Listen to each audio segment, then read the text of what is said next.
തീർത്ഥാടകർ അടുത്തുള്ള ക്ഷേത്രങ്ങളിൽ പോവുക തന്നെ ചെയ്യുന്നുണ്ട്, ഉത്സവം കൂടാനല്ലാതെ. ആത്മനിഷ്ഠമായി കൂടെ ഒന്ന് നോക്കണ്ടേ? പ്രതിമാപൂജ പ്രഥമമാണ് എന്ന് പറയുന്നത് തന്നെ പോകാതിരിക്കാൻ വേണ്ടിയല്ലേ? എന്നെപ്പോലുള്ളവർ പോകേണ്ട സ്ഥലമല്ല, നിന്നെപ്പോലുള്ളവർ പോകേണ്ടതാണെന്ന് ജനങ്ങളോട് നേതാവിന് പറയാനല്ലേ ഈ പുതിയ തന്ത്രം കണ്ടുപിടിച്ചത്. ഞങ്ങളതൊക്കെ സംരക്ഷിക്കാനുള്ളവരാണ്, ഞങ്ങളാ ആരാധന കഴിഞ്ഞു, നിങ്ങളെപ്പോലുള്ള അജ്ഞന്മാർക്ക് വേണ്ടിയാണ് ക്ഷേത്രം എന്ന് സംഘടനയുടെ കാര്യദർശികൾക്ക് പറയാൻ വേണ്ടിയല്ലേ ആ തന്ത്രം. കാരണം അവിടെ കൂടിയിരുന്ന് മീറ്റിങ്ങുകൾ നടക്കുമ്പോഴും ദീപാരാധനാ സമയത്ത് അവര് തന്നെ തൊഴുവോ? കാരണം അവരെ ഉദ്ദേശിച്ചുള്ളതല്ലോ. അപ്പൊ നമ്മുടെ ജനിതകത്തിൽ ക്ഷേത്ര ആരാധനയ്ക്ക് പറ്റിയ മനസ്സ് ഇല്ല. ഇങ്ങനെ പറയുമ്പോൾ നേരത്തെ ഒരു ചോദ്യം എന്നോട് ചോദിച്ചിട്ടുണ്ട്. നേരത്തെ ചോദിച്ചത് ഇപ്പോഴാണ് എനിക്ക് പറയാൻ പറ്റുന്നത്. ശങ്കരാചാര്യരുമൊക്കെയോ നല്ല ഒരു ചോദ്യം ചോദിച്ചു. അങ്ങനെ ഒരു ചോദ്യം ചോദിച്ചു. ആ ചോദ്യത്തിന്റെ ചേതോവികാരം ഞാൻ അറിയുമ്പോൾ ദക്ഷിണാമൂർത്തി സ്തോത്രം, ഭുജംഗപ്രയാഗങ്ങള്, വിഷ്ണുഭുജംഗം, ശിവഭുജംഗം, ഗണേശാഷ്ടകം, സുബ്രഹ്മണ്യാഷ്ടകം മുതലായ കൃതികളും നാരായണ ഗുരുദേവനെ പോലുള്ളവരുടെ ഗുഹാഷ്ടകം, 100 ശിവശ്ലോകങ്ങൾ, അതിന്റെ പേര് ശിവനെ സംബന്ധിക്കുന്ന ഒരു കൃതിയുണ്ട്, അദ്ദേഹത്തിന്റെ പേരങ്ങ് വിട്ടുപോയി. ഇവയൊക്കെ മുമ്പിൽ വെച്ചായിരിക്കണം, അല്ല ശിവാനന്ദലേരി വേറെ ആളുടെ ഈ കൃതികളൊക്കെ ആയിരിക്കണം അതിന്റെ ചേതോവികാരം. ആത്മോപദേശതകം വേറെയാണ്, ആത്മോപദേശതകം വേറെയാണ്, ദൈവദശകം വേറെയാണ്. അതൊന്നും ഇതിൽ പെടുകയില്ല. ഗുഹാഷ്ടകമൊക്കെ പെടും, ജനനീ നവരത്നമഞ്ജരിയും പെടില്ല. അപ്പൊ അങ്ങനെ കുറെ ദേവതാസ്തുതിപരങ്ങളായ കീർത്തനങ്ങൾ പ്രാചീനരും ആധുനികരുമായ ആചാര്യന്മാർ രചിച്ചിട്ടുണ്ടല്ലോ എന്നാണെങ്കിൽ, അങ്ങനെ ഉണ്ടല്ലോ അല്ലെ, അങ്ങനെയാണെങ്കിൽ അവ ക്ഷേത്ര ഉപാസനയുടേതാണെന്ന് പറയാൻ തെളിവുകളില്ല. പുരാണ പ്രസിദ്ധങ്ങളായ ദേവതകളെ വച്ച് അത്യന്ത സുന്ദരങ്ങളായ വേദാന്താശയങ്ങളെ കവിതാപരമായി അവതരിപ്പിക്കുകയാണ്. ശങ്കരാചാര്യരുടേതെന്ന് പറയുന്ന ദക്ഷിണാമൂർത്തി സ്തോത്രത്തിന് ശിഷ്യനായ സുരേശ്വരന്റെ മാനസോല്ലാസം എന്ന വ്യാഖ്യാനമുണ്ട്. അതിൽ അദ്ദേഹം ആചാര്യ ഭഗവാന്റെ ശിഷ്യനായിരിക്കെ അദ്ദേഹം തന്നെ നമ്മോട് പറയുന്നത് വിഗ്രഹസ്ഥിതനായ ദക്ഷിണാമൂർത്തിയെ അല്ല, ഇത് പുരാണ പ്രസിദ്ധരായ ദേവതകളെ ആസ്പദമാക്കി രചിച്ച കീർത്തനങ്ങൾ ആരാധനയുടെ ബാക്കിപത്രങ്ങളായിരുന്നു എന്ന് തെളിയിക്കാൻ തെളിവുകൾ പോരാ. അല്ല എന്ന് പറയുന്നത് ശരിയുമല്ല. അത്രയും ഔദത്യം എനിക്കില്ല. ഉണ്ടായിരുന്നെങ്കിൽ പറഞ്ഞനെ. ആണെന്ന് പറയാൻ തെളിവുകൾ പോരാ, അല്ലെന്ന് പറയാൻ ആവില്ല.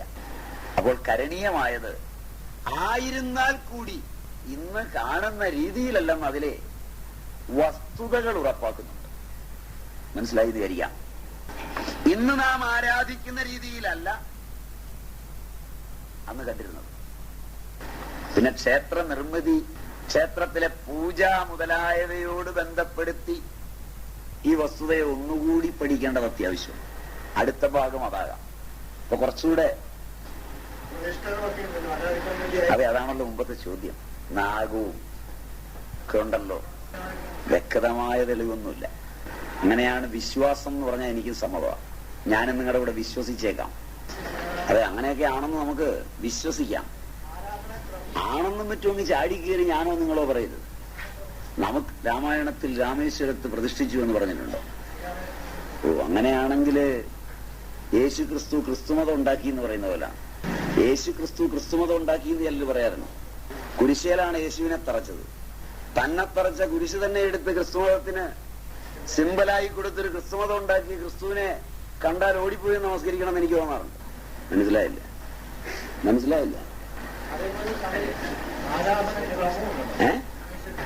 ആണെന്ന് രാമേശ്വരം എന്ന് പേര് വന്നത് രാമൻ പോയത് കൊണ്ടാണ്. അതാ ഞാൻ മുമ്പ് പറഞ്ഞ്. മനസ്സിലായില്ലേ? രാമേശ്വരം എന്ന് പേര് വന്നത് രാമന്റെ പേരിനോട് ചേർത്താ. അപ്പൊ അതല്ലേ പറയട്ടെ, രാമൻ എന്നുള്ള പേരിനോട് ചേർത്താ ഇത് വന്നത്. മനസ്സിലായില്ലേ? ഇപ്പൊ രാമൻ പോയതിന്റെ മഹിമാവ് രാമൻ തന്നെ പേരിട്ടെങ്കിൽ മനസ്സിലായില്ല. മറ്റുള്ളവർ അല്ല, രാമേശ്വരത്ത് പ്രതിഷ്ഠിച്ചു എന്ന് പറഞ്ഞു എന്നാണ് നിങ്ങൾ പറഞ്ഞ. അതുകൊണ്ട് പറഞ്ഞു ആ സ്ഥലത്തിന്റെ അന്നത്തെ പേരിലല്ലേ അപ്പൊ പറയാൻ പറ്റുള്ളൂ. അപ്പൊ അത് രാമേശ്വരാണെന്ന് എങ്ങനെയാ കണ്ടുപിടിക്കുന്നത്? മനസ്സിലായില്ല ലോജിക്ക് മനസ്സിലായില്ല. സ്ഥലത്തിന് രാമേശ്വരം എന്ന് പേര് വന്നു കഴിഞ്ഞാണല്ലോ പ്രതിഷ്ഠ. ഇപ്പൊ രാമൻ ഇരിക്കുമ്പോ തന്നെ രാമേശ്വരം എന്നതിന് രാമൻ പേരിടുന്നതിന് അനുകൂലിച്ച് പേര് വന്നെങ്കിൽ നമ്മുടെ മൂന്നാംകിട രാഷ്ട്രീയക്കാരന് വഴിയിൽ നിന്ന് നിർമ്മലാനന്ദൻ തന്നെ നിർമ്മലാനന്ദ് കീ ജയ് എന്ന് വിളിക്കുന്ന പോലെ അങ്ങനെയുള്ള കാലമായത്. ഇത്രയൊക്കെ നമ്മുടെ ദേവതകളൊക്കെ അധപ്പതിച്ചുവെങ്കില് സരല്ല, നല്ലതാണ്. പക്ഷെ അവരെ സമ്മതമാക്കാൻ നമുക്കൊരു വിഷമം. അങ്ങനെ അല്ലെന്നിപ്പോ ഞാൻ സ്ഥാപിക്കുന്നില്ല. കാരണം വെച്ചാൽ നിങ്ങൾ പറഞ്ഞ പോലൊക്കെ ആയിരിക്കും. അങ്ങനെയാണെങ്കിൽ അവര് എനിക്ക് സമ്മതനാവില്ല. കുറച്ചുകൂടെ കൂടിയ രാമനെ അന്വേഷിച്ച് ഞാൻ പോകുന്നത്. മനസ്സിലായില്ല. അല്ല, നിങ്ങൾ പറഞ്ഞതിനോട് എനിക്ക് എതിർപ്പില്ല. കാരണം പല രാമന്മാരാണല്ലോ. അങ്ങനെയൊക്കെ സ്ഥാപിക്കാൻ പോകുമ്പോ ഒരുപാട് അപകടം ഇരിക്കുന്ന ഞാനിപ്പോ ചൂണ്ടിക്കാണിച്ചു. ഈ യുക്തി വിശ്വാസത്തിനകത്ത് കയറ്റി യുക്തിയില്ലെങ്കിൽ ജനം വിശ്വസിക്കില്ലെന്ന് ആധുനിക കാലത്ത് മനസ്സിലാക്കിയിട്ട് ഈ യുക്തി ഉണ്ടാക്കി വിശ്വാസത്തെ സ്ഥാപിക്കേണ്ട ഗതികേട് വരുമ്പോൾ വരുന്ന അപകടം വളരെ കൂടുതലാണ്. വിശ്വാസമാണെങ്കിൽ അതിന് ചോദ്യമില്ല. ഞാൻ ആദ്യം അത് പറഞ്ഞു. വിശ്വാസങ്ങൾ പങ്കുവെക്കാവുന്നതുമല്ല. അങ്ങനെ കുറെ വിശ്വാസങ്ങൾ എനിക്കുണ്ടാവും, നിങ്ങൾക്കുണ്ടാവും. അത് ചർച്ച ചെയ്യപ്പെടേണ്ട കാര്യമല്ല. വിശ്വാസം ആർക്കും ആരുടേതും ചോദ്യം ചെയ്യാൻ അവകാശമില്ല. കാരണം അത് മറ്റൊരാൾക്ക് ദൂഷ്യം വരുത്തുന്നില്ല. മനസ്സിലായോന്നറിയില്ല. എപ്പോൾ എന്റെ വിശ്വാസം നിനക്ക് പങ്കുവെച്ച് തരണമെന്ന് വരുമ്പോ വിശ്വാസം പോരാ, യുക്തി വേണം. ഈ യുക്തി വിശ്വസിച്ചോണെന്ന് പറഞ്ഞാൽ പിന്നെ യുക്തിയുടെ ആവശ്യമില്ല. അത് യുക്തി മതി. മളിപ്പേരുന്ന് സംസാരിക്കുന്നതൊക്കെ ലോജിക്കിലൂടെയാ. ഇതൊന്നും വിശ്വാസമില്ല. ഇതൊക്കെ മാറിയിട്ട് ക്ഷേത്രാരാധന ഇന്നതാണെന്നാണ് എന്റെ വിശ്വാസം. അവിടെ പിന്നെ യാതൊരു സംശയമില്ല. അത് വരുമല്ലോ. അതൊന്ന് വിശ്വസിച്ച് കുറെ കഴിയുമ്പോൾ വിശ്വസിക്കില്ലേ? അമ്മയെന്ന് വിളിച്ച് ശീലിച്ച സ്ത്രീയെ തന്നെയല്ലേ പിന്നെ വേറെ ഒരുത്തിനെ കൊണ്ടതോ ഭാര്യ എന്ന് വിളിക്കാൻ പറയാം. അത് മറ്റൊരുത്തന്റെ ആവുമ്പോ സ്വഭാവമൊക്കെ പിന്നെ മാറിയില്ലേ? മനസ്സിലായില്ല. അപ്പൊ അമ്മ എന്നുള്ളത് എന്റെ വിശ്വാസം മാത്രമാണ് അല്ലേ? ഞാൻ അമ്മ എന്ന് വിളിക്കുന്നത് കേട്ട് എന്റെ അച്ഛൻ അവിടെ കയറി അമ്മയെന്നൊന്നും വിളിക്കുകയില്ല. എടി കൂടി വിളി. എന്റെ അപ്പൂപ്പൻ അങ്ങനെയും വിളിക്കുമെന്ന് തോന്നില്ല. ഇതൊക്കെ വിശ്വാസമാണ്. എപ്പോഴെങ്കിലും ആ വിശ്വാസം യുക്തിക്ക് വഴിപ്പെട്ടാൽ അച്ഛനും മകനും അപ്പൂപ്പനും ഒരുപോലെ ആയാൽ വീട്ടിലെ പട്ടിയേക്കാളും പശുവിനേക്കാളും വ്യത്യാസമൊന്നും വരികയില്ല. അതുകൊണ്ട് വിശ്വാസമൊക്കെ അനിവാര്യമാണ്. പക്ഷെ അതൊക്കെ അവനവന്റെ ഹൃദയത്തിൽ മാത്രമേ ഇരിക്കാവൂ. പുറത്തേക്ക് വന്നാൽ അത് അപകടം. വിശ്വാസങ്ങളൊന്നും പുറത്തെടുക്കരുത്. അതൊക്കെ സൂക്ഷിക്കാനുള്ള സ്വാതന്ത്ര്യവും അതിനുള്ള അവകാശവും അതിനനുസരിച്ച് ജീവിക്കാനുള്ളതും ഒക്കെ നമുക്ക് എല്ലാവർക്കും ഉണ്ട്. അത് വേറൊരുത്തനെ പഠിപ്പിക്കാൻ തുടങ്ങുകയും വേറൊരുത്തനെ അടിച്ചേൽപ്പിക്കാൻ തുടങ്ങുകയും അവന്റെ ബുദ്ധിക്ക് മേൽ കയറിക്കൂടുകയൊക്കെ ചെയ്യാൻ തുടങ്ങിയാൽ ചിലപ്പോ ഒരുത്തൻ വാളെടുക്കും, വേറൊരുത്തൻ തോക്കെടുക്കും. അതായിപ്പോ ഇന്ന് നടക്കുന്നത്. സാർവലൗകികങ്ങളായ സത്യങ്ങളൊക്കെ നമുക്ക് പങ്കുവെക്കാം. ഒരു വഴക്കും ഉണ്ടാവില്ല. സൗമ്യമായി പറയാം. ചൂടാകണ്ട, അടിക്കണ്ട, ഒന്നും വേണ്ട. കാര്യങ്ങൾ തെറ്റാണെങ്കിൽ തെറ്റാണെന്ന് പറഞ്ഞാൽ നമുക്ക് തമ്മിൽ മനസ്സിലാവും. ശരി. അതിനിടയിൽ ഒന്ന് നമ്മുടെ വിശ്വാസത്തെ അനിക്കപ്പെടുമോ എന്ന് തോന്നിടത്ത് വന്നാൽ പറയാം. ഇത്രയും മതി എനിക്ക് കേൾക്കാൻ. ഞാൻ പറയാൻ തുടങ്ങുമ്പോൾ തന്നെ നിങ്ങൾക്കറിയാം, നിങ്ങളുടെ വിശ്വാസം അനിക്കപ്പെടും തോന്നിയാ പതുക്കെ ഇറങ്ങിപ്പോവാം. ശരിയല്ലേ? ശരിയല്ലേ? ഈ കുണ്ടാമണ്ടിയൊക്കെ കേട്ടാൽ ആകെപ്പാടെ ഉള്ള വിശ്വാസമൊക്കെ താർന്നു പോവും. കേൾക്കരുത്. മനസ്സിലായില്ല? കേട്ടു പോയല്ലോ അല്ലേ? കേട്ട് കഴിഞ്ഞാ ഇത് പറയുന്നല്ലേ? വിശ്വാസം വേറെ, പഠനം വേറെ. നിങ്ങളെന്നെ പഠനത്തിനാ വിളിച്ചതെന്ന് തോന്നുന്നു, വിശ്വസിക്കാനല്ലെന്ന് തോന്നുന്നു. അതുകൊണ്ടാണ് ഞാൻ തുടക്കത്തിൽ തന്നെ പറഞ്ഞേ, ഇത് കഴിയുമ്പോഴേക്ക് സംഘർഷം ഉണ്ടാവുള്ളൂ മനസ്സിൽ. വിശ്വാസങ്ങളൊക്കെ ഒലഞ്ഞു തുടങ്ങും. വിശ്വാസം ശാന്തിയാണെങ്കിൽ വിശ്വസിച്ച് ശാന്തി നേടിയവൻ പിന്നൊന്നും കേൾക്കാൻ ഇഷ്ടപ്പെടില്ല. അവന്റെ സാമീപ്യത്തിൽ അന്യന് ശാന്തി ഉണ്ടാവും എന്ന് പറഞ്ഞാൽ അവൻ വിശ്വസിക്കുന്നതെല്ലാം അന്യന് യുക്തിയുള്ളതായിരിക്കും. എപ്പോഴാണോ സാർവലൗകികങ്ങളായ യുക്തിയിൽ പരിശോധന ചെയ്യപ്പെടാത്ത വിശ്വാസങ്ങൾ നിലനിർത്തണമെന്ന് ആഗ്രഹിക്കുന്നത്, അപ്പോഴെല്ലാം മനുഷ്യാത്മാവിന് സംഘർഷം മാത്രമേ ഉണ്ടാവൂ.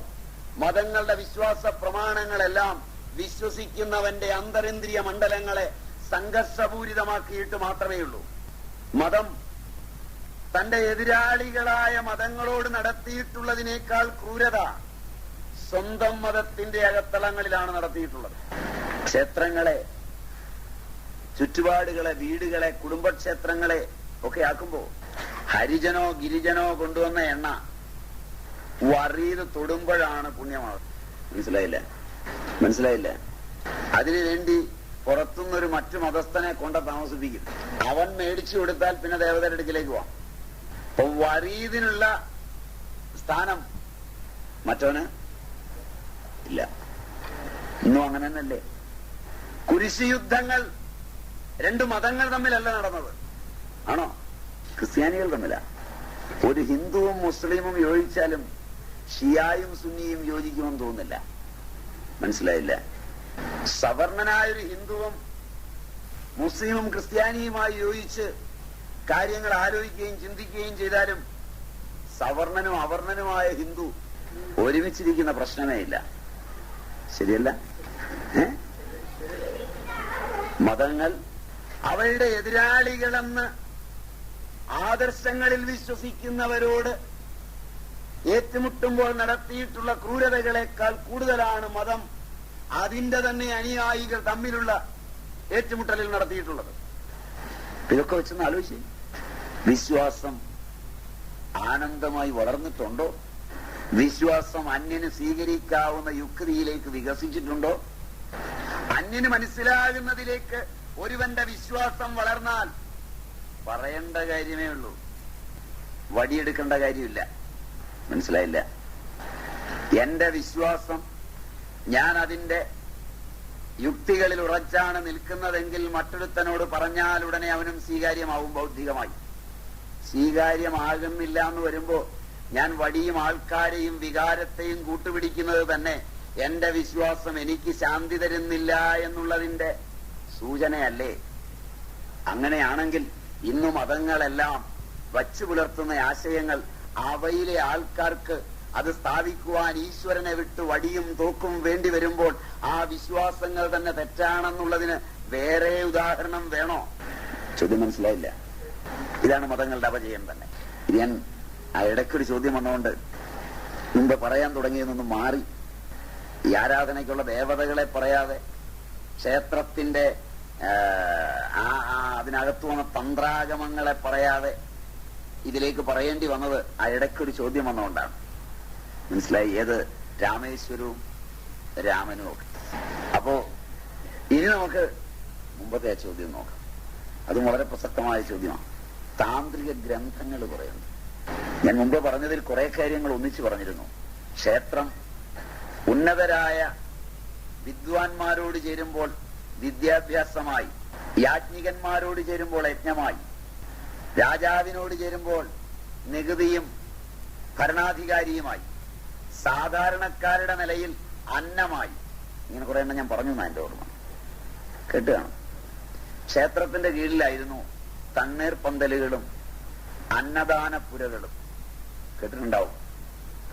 ഉത്സവത്തിന് എല്ലാവർക്കും കൂടാം.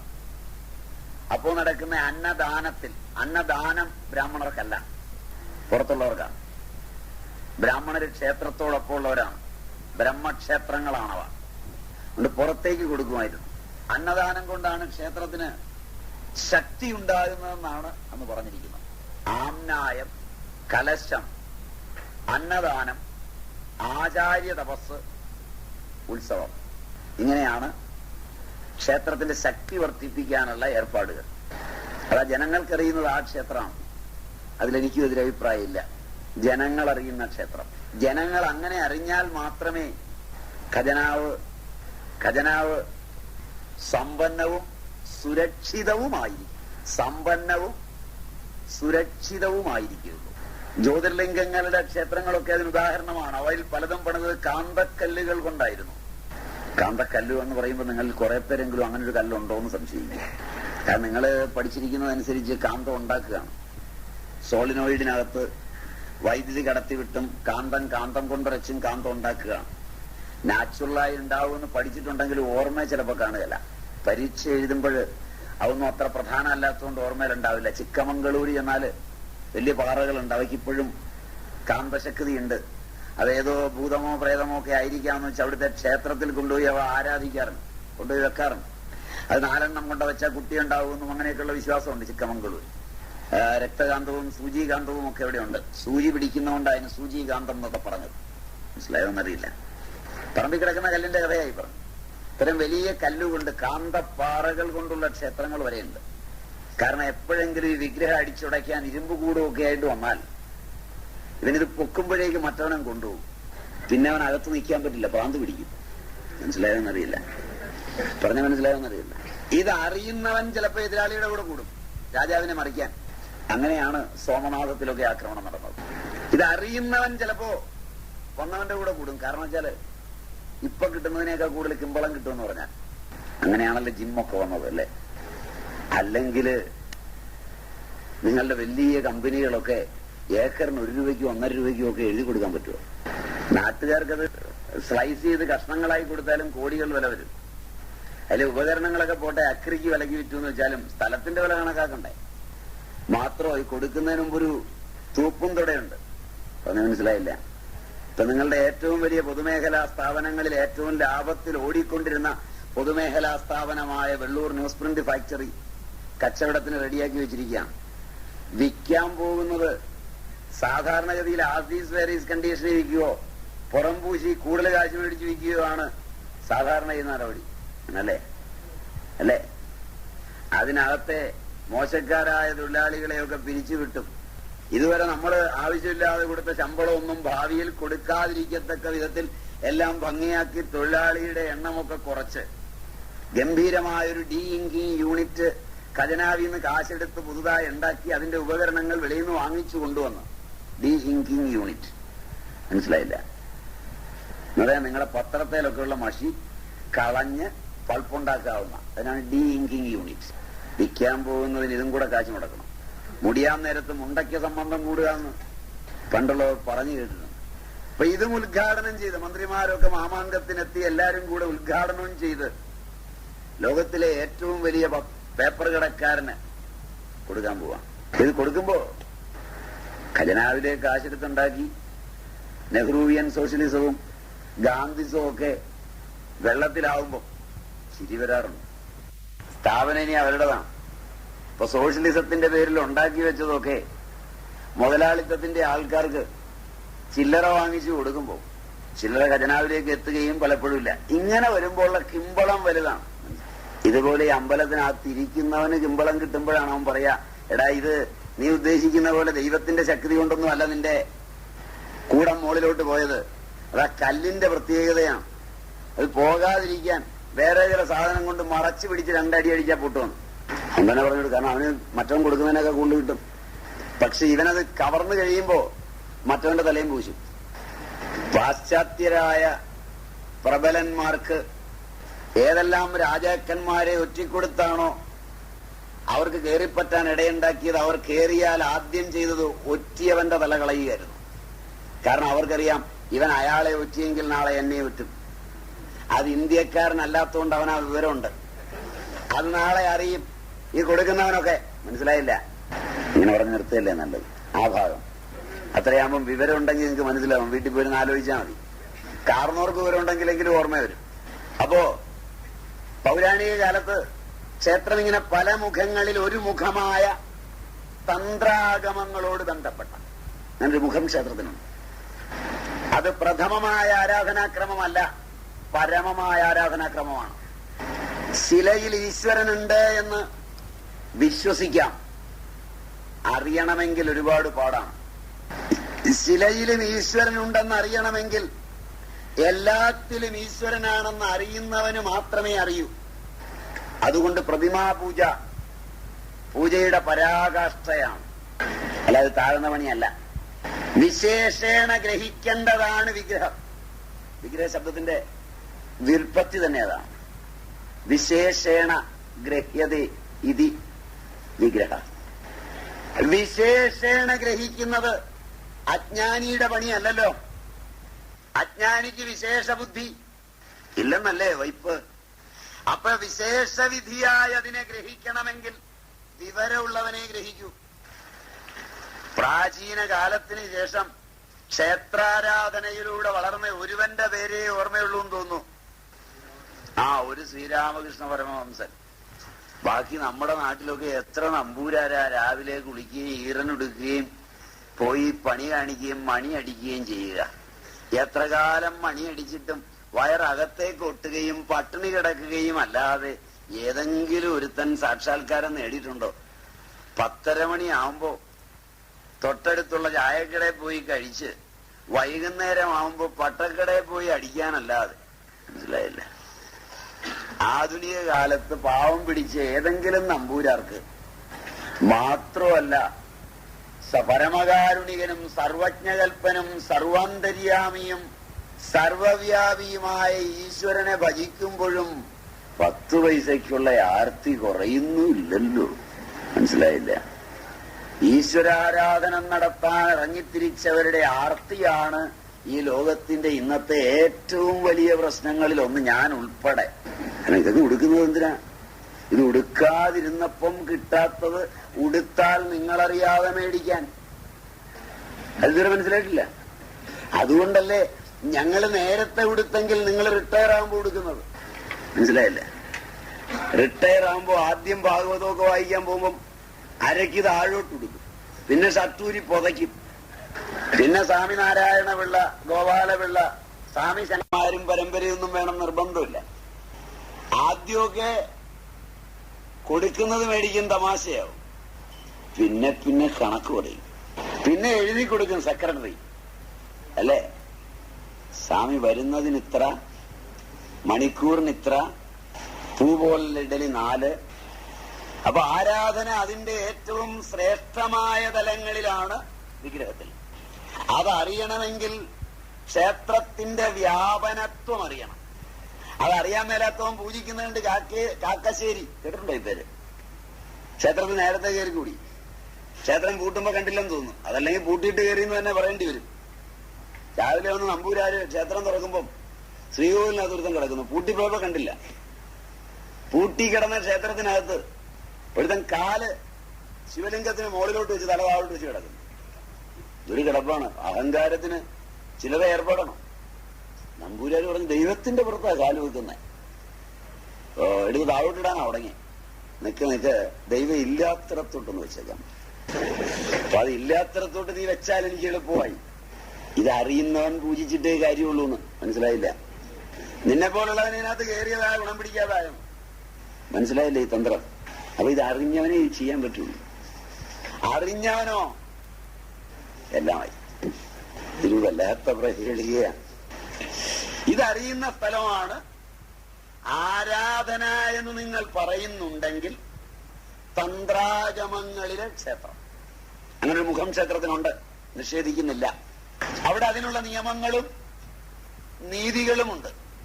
അവിടെയും ക്ഷേത്രം ശരീരമാണ്. പ്രാചീന ആഗമഗ്രന്ഥങ്ങൾ അനുസരിച്ച് ക്ഷേത്രം മാത്രമല്ല, നിങ്ങളുടെ വീടും നിങ്ങൾ പഠിക്കാൻ കെട്ടിയുണ്ടാക്കിയ സ്കൂളും എല്ലാം ശരീരമാണ്. ശരീരകൽപ്പനയ്ക്ക് വിരുദ്ധമായി പണിത സ്ഥലങ്ങളിൽ ഇരിക്കുമ്പോൾ ആ ഇരിപ്പിടത്തിൽ നിന്ന് തന്നെ മാനസിക ഭാവങ്ങൾ വികൃതമാകുമെന്ന് മനഃശാസ്ത്രത്തിന്റെ കോടരങ്ങളെല്ലാം അരിച്ചു പെറുക്കി പഠിച്ച പ്രാചീനർ. അതിലും അപകടം പിടിച്ച ലോകമാണ്. അത് ഇതിനേക്കാൾ അപകടം പിടിച്ച ലോകമാണ്. അപ്പോ ക്ഷേത്രം പണിയുമ്പോ, വിഗ്രഹം പണിയുമ്പോ, വീട് പണിയുമ്പോ, ഇരിക്കാനുള്ള കസേര പണിയുമ്പോൾ ഒക്കെ എന്തെങ്കിലും പണിതാ പോരാ. കഴിഞ്ഞു എന്തെങ്കിലും പണിതാ പോരാ. എന്റെ സജീവ മാതൃകയിലായിരിക്കണം ഞാൻ ലക്ഷണമൊത്തവനുമായിരിക്കണം. എന്റെ വിലക്ഷണതയെ കൂടി ഇല്ലാതാക്കാൻ എന്റെ സൃഷ്ടിക്ക് കഴിയണം. ഇതാണ് അവരുടെ ആധാരം. ഇവിടെ നിന്ന് ഇങ്ങോട്ട്, ഇവിടെ നിന്ന് ഇങ്ങോട്ട്, ഇവിടെ നിന്ന് ഇങ്ങോട്ട്, ഇവിടെ നിന്ന് മൂലാധാരത്തിലേക്ക്, ഇവിടുന്ന് പൊക്കിളിലേക്ക്, പൊക്കിളിൽ നിന്ന് മൂലാധാരത്തിലേക്ക് ഒക്കെയുള്ള അകലങ്ങളും ആകാര സൗഷ്ഠവവുമെല്ലാം പൂർണ്ണ ലക്ഷണത്തില് കൃത്യമായൊരു അനുപാതത്തിലാണെന്ന് അവർ പഠിക്കുകയും കണ്ടെത്തുകയും ചെയ്തു. മനസ്സിലായോന്നറിയില്ല. വല്ല വഴിയരിയിലും കാണുന്ന ഒരു ബൊമ്മ എടുത്തുകൊണ്ടെന്ന് വെച്ച് പൂജിച്ചാൽ ചിലപ്പം പൂജിക്കുന്നവന്റെ തല തട്ടിപ്പോകുന്ന അവർ പറഞ്ഞു. എന്തെങ്കിലും ബൊമ്മ കൊണ്ട് വെക്കരുത്. ഒന്നിനെ മനസ്സുകൊണ്ട് ആരാധിക്കുന്നുവെങ്കിൽ അത് പൂർണ്ണതയുള്ളതായിരിക്കണം. അപ്പോഴേ മനസ്സ് പൂർണ്ണതയിലേക്ക് വരുള്ളൂ. മനസ്സിന്റെ പൂർണ്ണതയാണ് മനുഷ്യന്റെ ആഗ്രഹം. മനസ്സിന്റെ പൂർണ്ണതയാണ് മനുഷ്യന്റെ ആഗ്രഹം. സമ്മതമല്ല അല്ലേ? അതിനവൻ കാണുകയും കേൾക്കുകയും അനുഭവിക്കുകയും ചെയ്യുന്നവയാണ് അവന്റെ സ്വപ്നങ്ങളായി പരിണമിക്കുന്നതും. ആ സ്വപ്നങ്ങൾ പൂർണ്ണമാകണമെങ്കിൽ അവന്റെ ഇന്ദ്രിയങ്ങളിലൂടെ കയറിക്കൂടുന്ന വിഷയങ്ങൾ പൂർണ്ണതയുള്ളതായിരിക്കണം. പണ്ട് ബോൺസായി ഒന്നും ചെടികളായി നടുകയില്ല. ഇറങ്ങി വരുമ്പോഴേ ബോൺസായി കാണുന്ന ഭാര്യയും ഭർത്താവും എല്ലാ ദിവസവും ബോൺസായി വളർന്നു നിൽക്കുന്ന കാണുക. അങ്ങനെ ബോൺസായി കണ്ട് അവർ രണ്ടുപേരുടെ ചേർന്നുണ്ടാകുന്ന കുഞ്ഞും ബോൺസായി ആവും. അന്നാണ് അവൻ മനസ്സിലാക്കുക ഈ വെള്ളം കൊടുക്കാത്ത ചെടിയുടെ ശാപം എത്രയാണെന്ന്. ബോൺസായിക്ക് വെള്ളം കുറച്ച് കൊടുത്താൽ മതി, വളം വേണ്ട, വളരാൻ പാടില്ല. അതിനെ വളർത്താതെ ചെടിച്ചട്ടിയിൽ നിലനിർത്തുമ്പോ എന്നും അതിനെ കാണുകയാണ്. കണ്ട് മനസ്സതിന്റെ ആകാരം പൂണ്ടു വരുമ്പോ ഭാര്യയും ഭർത്താവും ബോൺസായിയെ സ്മരിച്ചുകൊണ്ട്, മനസ്സിലായില്ല? അപ്പൊ ബോൺസായിയോടൊപ്പം നാട്ടിലെല്ലാം ബോൺസായി കുഞ്ഞുങ്ങളും. ഇതൊക്കെ അവരുടെ പ്രാചീന പഠനങ്ങളിൽപ്പെട്ടതാണ്. അവര് പറഞ്ഞത് പൂർണ്ണതയായിരിക്കണം ആരാധനീയമായിരിക്കുന്നത്. അതിന് ചില അളവുകളുണ്ട്. അത് തന്ത്രാഗമങ്ങളുടെയും ശില്പശാസ്ത്രങ്ങളുടെയും അന്തസ്ഥ തലങ്ങളിൽ കാണാം. അതിനവർ കലയെന്നാ പേരിട്ടത്. പാശ്ചാത്യ ഈ നിർവചനം തന്നെ കലയ്ക്ക് പറഞ്ഞിട്ടുണ്ട്. Art is the process by which we put an ugly disorder into a beautiful order. മനസ്സിലായില്ല? നിർവചനം ശരിയാണോ? ഈ പറഞ്ഞു തന്നെയാണോ? പാശ്ചാത്യനും എതിരഭിപ്രായമില്ല. ഇന്നോ art is the process by which we put a beautiful order into a ugly disorder. ആധുനികന് കല മുഴുവൻ ഇന്നതാണ്. അവന്റെ മനസ്സിന്റെ ആവിഷ്കാരമാണ് ഇന്ന് കല. അതെത്ര വികലമാണെന്ന് മറ്റേതല്ല. അവിടെയാണ് ശില്പശാസ്ത്രത്തിന്റെയും തന്ത്രശാസ്ത്രത്തിന്റെയും മൊഴികൾ ആവിർഭവിക്കുന്നത്. അതാണ് ക്ഷേത്രങ്ങളിൽ നിങ്ങൾ കാണുന്നത്. ആരാധനീയമായ പ്രധാന വിഗ്രഹം സർവലക്ഷണയുക്തവും ആരാധനീയമല്ലാത്ത പുറം ലോക വിഗ്രഹങ്ങൾ വിലക്ഷണങ്ങളും. പുറത്തൊരുപാട് വിലക്ഷണ വിഗ്രഹങ്ങളുണ്ട്, കണ്ടിട്ടില്ല? ഗണപതിയൊക്കെ അതിൽപ്പെടും. പ്രാചീന ക്ഷേത്രങ്ങളിൽ ഗണപതിക്ക് ഒന്നാം സ്ഥാനമുള്ള ക്ഷേത്രങ്ങൾ ഏറ്റവും പ്രാചീനമായില്ല. ലോകത്ത് വൈലക്ഷണ്യ സ്വഭാവങ്ങളാണ് എല്ലാ വിഘ്നങ്ങളുടെയും കാരണം. അതുകൊണ്ട് വിഘ്നാധിപനും വിഘ്ന ഈശ്വരനും ഒരാൾ തന്നെയാണ്. പ്രയാസമുണ്ട് കേൾക്കുമ്പോ അല്ലേ? പ്രയാസമുണ്ട്, എനിക്കറിയാം. എന്നാലും പഴയ നിയമം ഇതാ. ക്ഷേത്രങ്ങളിൽ, പഴയ ക്ഷേത്രങ്ങളിൽ ചെന്നാൽ ചുറ്റും ധാരാളം വിഗ്രഹങ്ങൾ കാണാം. അതൊന്നും ആരാധനാസ്ഥാനങ്ങളിൽ എടുത്തു വെച്ചിട്ടില്ല. ബ്രഹ്മാവ് ആരാധനയ്ക്ക് പാത്രമായി ക്ഷേത്രങ്ങൾ പണ്ടില്ല. ആധുനിക കമ്മിറ്റികൾ വന്നിട്ട് മാത്രമാണ് ശൈവക്ഷേത്രങ്ങളിൽ വൈഷ്ണവ വിഗ്രഹങ്ങളും വൈഷ്ണവ ക്ഷേത്രങ്ങളിൽ ശൈവ വിഗ്രഹങ്ങളും പ്രത്യക്ഷപ്പെട്ടു തുടങ്ങിയത്. കാരണം മനസ്സിന്റെ ഏകാഗ്രത പോകുന്നതുകൊണ്ട് ബൗദ്ധായനന്മാർ ശൈവാരാധനയും അശ്വലായനന്മാർ വൈഷ്ണവാരാധനയും മാത്രമേ നടത്തിയിട്ടുള്ളൂ. പുതുതായി വൈഷ്ണവ ദേവതകളെ ശൈവാലയങ്ങളിലും ശൈവദേവതകളെ വൈഷ്ണവാലയങ്ങളിലും പ്രതിഷ്ഠിച്ചത് അയൽവക്കത്തെ ക്ഷേത്രത്തിലെ വരുമാനം ഇവിടെ കിട്ടാൻ അതും കൂടെ ഇവിടെ ഉണ്ടെങ്കിൽ അവിടെ ഇടണ്ടെന്ന് വെച്ച കുബുദ്ധികളായ കമ്മിറ്റിക്കാരും അവരോട് ചേർന്ന ജ്യോതിഷികളും ഒത്തുചേർന്നപ്പോഴാണ്. മനസ്സിലായില്ല? ഇത് ഇങ്ങനെ തന്നെ പറയുമ്പോൾ ഒരു വിഷമമുണ്ട്. കാരണം നിങ്ങളുമൊക്കെ എന്തെങ്കിലുമൊക്കെ കമ്മിറ്റി ആയവരോ ആകാൻ പോകുന്നവരോ ആണല്ലോ, അല്ലേ? അല്ലേ? പണത്തിന് ചിട്ടിയും പട്ടിയും ഒക്കെ ക്ഷേത്രത്തിലാകുന്നതോടൊപ്പം പല ക്ഷേത്രങ്ങളിലെയും ദേവത തലയാളന്മാരാണ്, അല്ലേ? ദൈവം മുതലിക്കുന്ന ചിട്ടി ഭയങ്കര ബ്ലേഡാണ്, അല്ലേ? അങ്ങനല്ലേ ഇവിടെയൊക്കെ? ദൈവത്തിന്റെ ബ്ലേഡില്ലേ? ദൈവത്തിന്റെ ബ്ലേഡ് എന്ന് പറയാൻ പറ്റില്ല, ഈർച്ചവാള്. ഇത് പഠിക്കുക. അതിനാണല്ലോ ഞാൻ വന്നീ പറഞ്ഞേ. കേൾക്കുന്നവരിൽ കമ്മിറ്റിക്കാർക്കൊക്കെ ഒരു ലജ്ജ വരുമല്ലോ. അതാ പ്രതിവിധി. അല്ലാതെ എന്ത് ചെയ്യാൻ? തോക്കെടുത്ത് ചൂണ്ടി വെടിവെക്കാൻ പറ്റുമല്ലേ? ആകെ ഈ വിവരം കുറെ കാലം പറയുമ്പോഴത്തേക്ക് ശരിയാണല്ലോ എന്ന് ഇപ്പൊ തോന്നിയില്ലെങ്കിലും പ്രസിഡന്റ് പദവിയിൽ നിന്ന് താഴെ ഇറങ്ങുമ്പോഴെങ്കിലും തോന്നുമല്ലോ. ഇപ്പൊ അതിന്റെ സുഖം കൊണ്ട് തോന്നിയില്ലെങ്കിലും എന്നും അവിടെ സ്ഥിരമായിരിക്കുകയല്ലോ. പണ്ടിരുന്ന കസേരയെ തന്നെ ഇറങ്ങുമ്പോൾ എതിർക്കുമല്ലോ. അപ്പൊ അന്നേരത്തേക്കെങ്കിലും വിവരം വരാൻ ഇത് തന്നെ പണി. അല്ലാതെ നമുക്കിപ്പോ തോക്കൊക്കെ ചൂണ്ടി ഇങ്ങനെയൊന്നും പറ്റിയല്ലെന്ന് പറയാൻ. പരീശന്മാരുടെയും പുരോഹിതന്മാരുടെയും വാക്കുകളാണ് നിങ്ങൾ കേൾക്കുന്നതെങ്കിൽ സ്വർഗരാജ്യം നിങ്ങൾക്കൊരിക്കലും ലഭിക്കുകയില്ലെന്ന് കർത്താവ് ഈശോ മിശിഹ പറഞ്ഞിട്ടുണ്ട്. വായിച്ചിട്ടില്ല? അതിവിടെയും പ്രമാണം തന്നെയാണ്. പരീശന്മാരും പുരോഹിതന്മാരും ആരാധനാലയങ്ങളിൽ കയറിക്കൂടിയിരിക്കുന്നു. മനസ്സിലായി? പരീശൻ എന്ന് പറഞ്ഞാൽ അറിയും, കച്ചവടക്കാർ. അവരുടെ താവളങ്ങളാണ് ഇന്ന് ആരാധനാലയങ്ങൾ, എല്ലാ ആരാധനാലയങ്ങൾ. കാരണം അവരവിടെ കിടന്ന് കളിക്കുന്നത്. അതുകൊണ്ട് എല്ലാം ലേലവുമാണ്.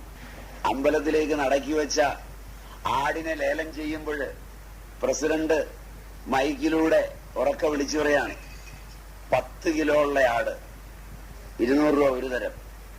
പശുവിനെ വിൽക്കുമ്പോഴും ഇങ്ങനെ തന്നെ അനൗൺസ് ചെയ്യുന്നത്. അപ്പൊ ഈ അനൗൺസ്മെന്റിൽ ഇത് എന്തിനാ കൊണ്ടുപോകുന്നതെന്ന് പ്രകടമല്ലേ? ഇറച്ചി വിലയ്ക്കാ ലേലം ചെയ്യുന്നത്. അപ്പൊ ആരാ ക്ഷേത്രത്തിൽ? പരീശനാണോ? ദൈവം പുറകിലത്തെ വാതിലിലൂടെ ലേലം തുടങ്ങിയപ്പോഴേ വിട്ടിട്ടുണ്ടാവും. ആ വഴിയാണെന്ന് തോന്നുന്നു എക്സ്പ്രസ് ഹൈവേ വരാൻ പോകുന്നത്. കാരണം പുള്ളിയാമ സ്പീഡിൽ ഓടുമല്ലോ. ഇങ്ങനെയൊക്കെ പറയുന്നത് നിങ്ങൾക്ക് ഇഷ്ടപ്പെടുവോ എന്നറിയില്ല. എന്നാലും അതിന്റെ ഒരു സുഖം വേറെയാ. നിങ്ങൾക്ക് ഇഷ്ടപ്പെട്ടില്ലെങ്കിലും. ക്ഷേത്രം അതിന്റെ ആരാധനയോട് ബന്ധപ്പെടുന്ന ഭാഗം തന്ത്രാഗമങ്ങളിലാണ്. അവിടെ നമ്മുടെ തന്നെ രൂപമാണ് ക്ഷേത്രം തന്നെ. നമ്മുടെ തന്നെ രൂപം തന്നെയാണ് വിഗ്രഹം തന്നെ. നമ്മുടെ സ്ഥൂല ശരീരം ക്ഷേത്രവും സൂക്ഷ്മ ശരീരം ഗർഭഗൃഹത്തിലെ ദേവതയും. അതിൽ ആഹ്വാനം ചെയ്യുന്ന പ്രാണൻ നമ്മുടെ പ്രാണനും. ഇതാണ് ക്ഷേത്രകൽപ്പനയുടെ താന്ത്രിക രൂപം. അത് ശ്രദ്ധിച്ചു പഠിക്കാമെങ്കിൽ വളരെ നല്ലതാണ്. വീടും അങ്ങനെയാകട്ടോ. പാതുകം എന്ന് പറഞ്ഞൊരു സ്ഥലമുണ്ട്, കണ്ടിട്ടുണ്ടാവും. ഇപ്പോഴത്തെ ആളുകൾ എഴുതുന്ന പാതകം എന്നാണ്. തൃക്കരിപ്പൂർ ഒരു ബോർഡെ കണ്ടു, ശ്രീരാമപാതകം എഴുന്നള്ളിച്ചുകൊണ്ടുള്ള യാത്ര ഇതിലേ വരുന്നതാണ്. ഈ പാതുകം കേട്ടിട്ടുണ്ടാവും. മണ്ണ് പാതുക ലെവല് വരെ വേണം എന്ന് പറയും, കേട്ടിട്ടുണ്ടാവും. ആരുടെ പാതുകം? പാതുകം എന്ന് പറഞ്ഞാൽ എന്താ? കാലിലിടുന്ന ചെരുപ്പ്.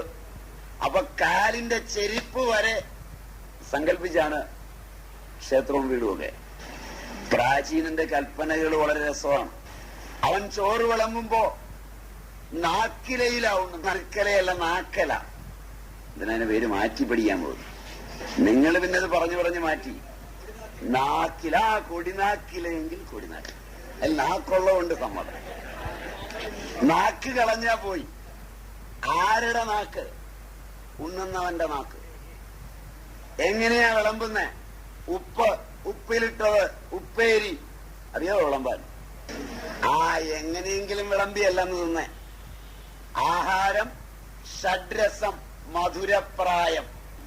6 രസങ്ങളും വേണം ഭക്ഷണത്തോടൊപ്പം, ഇല്ലെങ്കിൽ ആരോഗ്യം ഉണ്ടാവില്ല.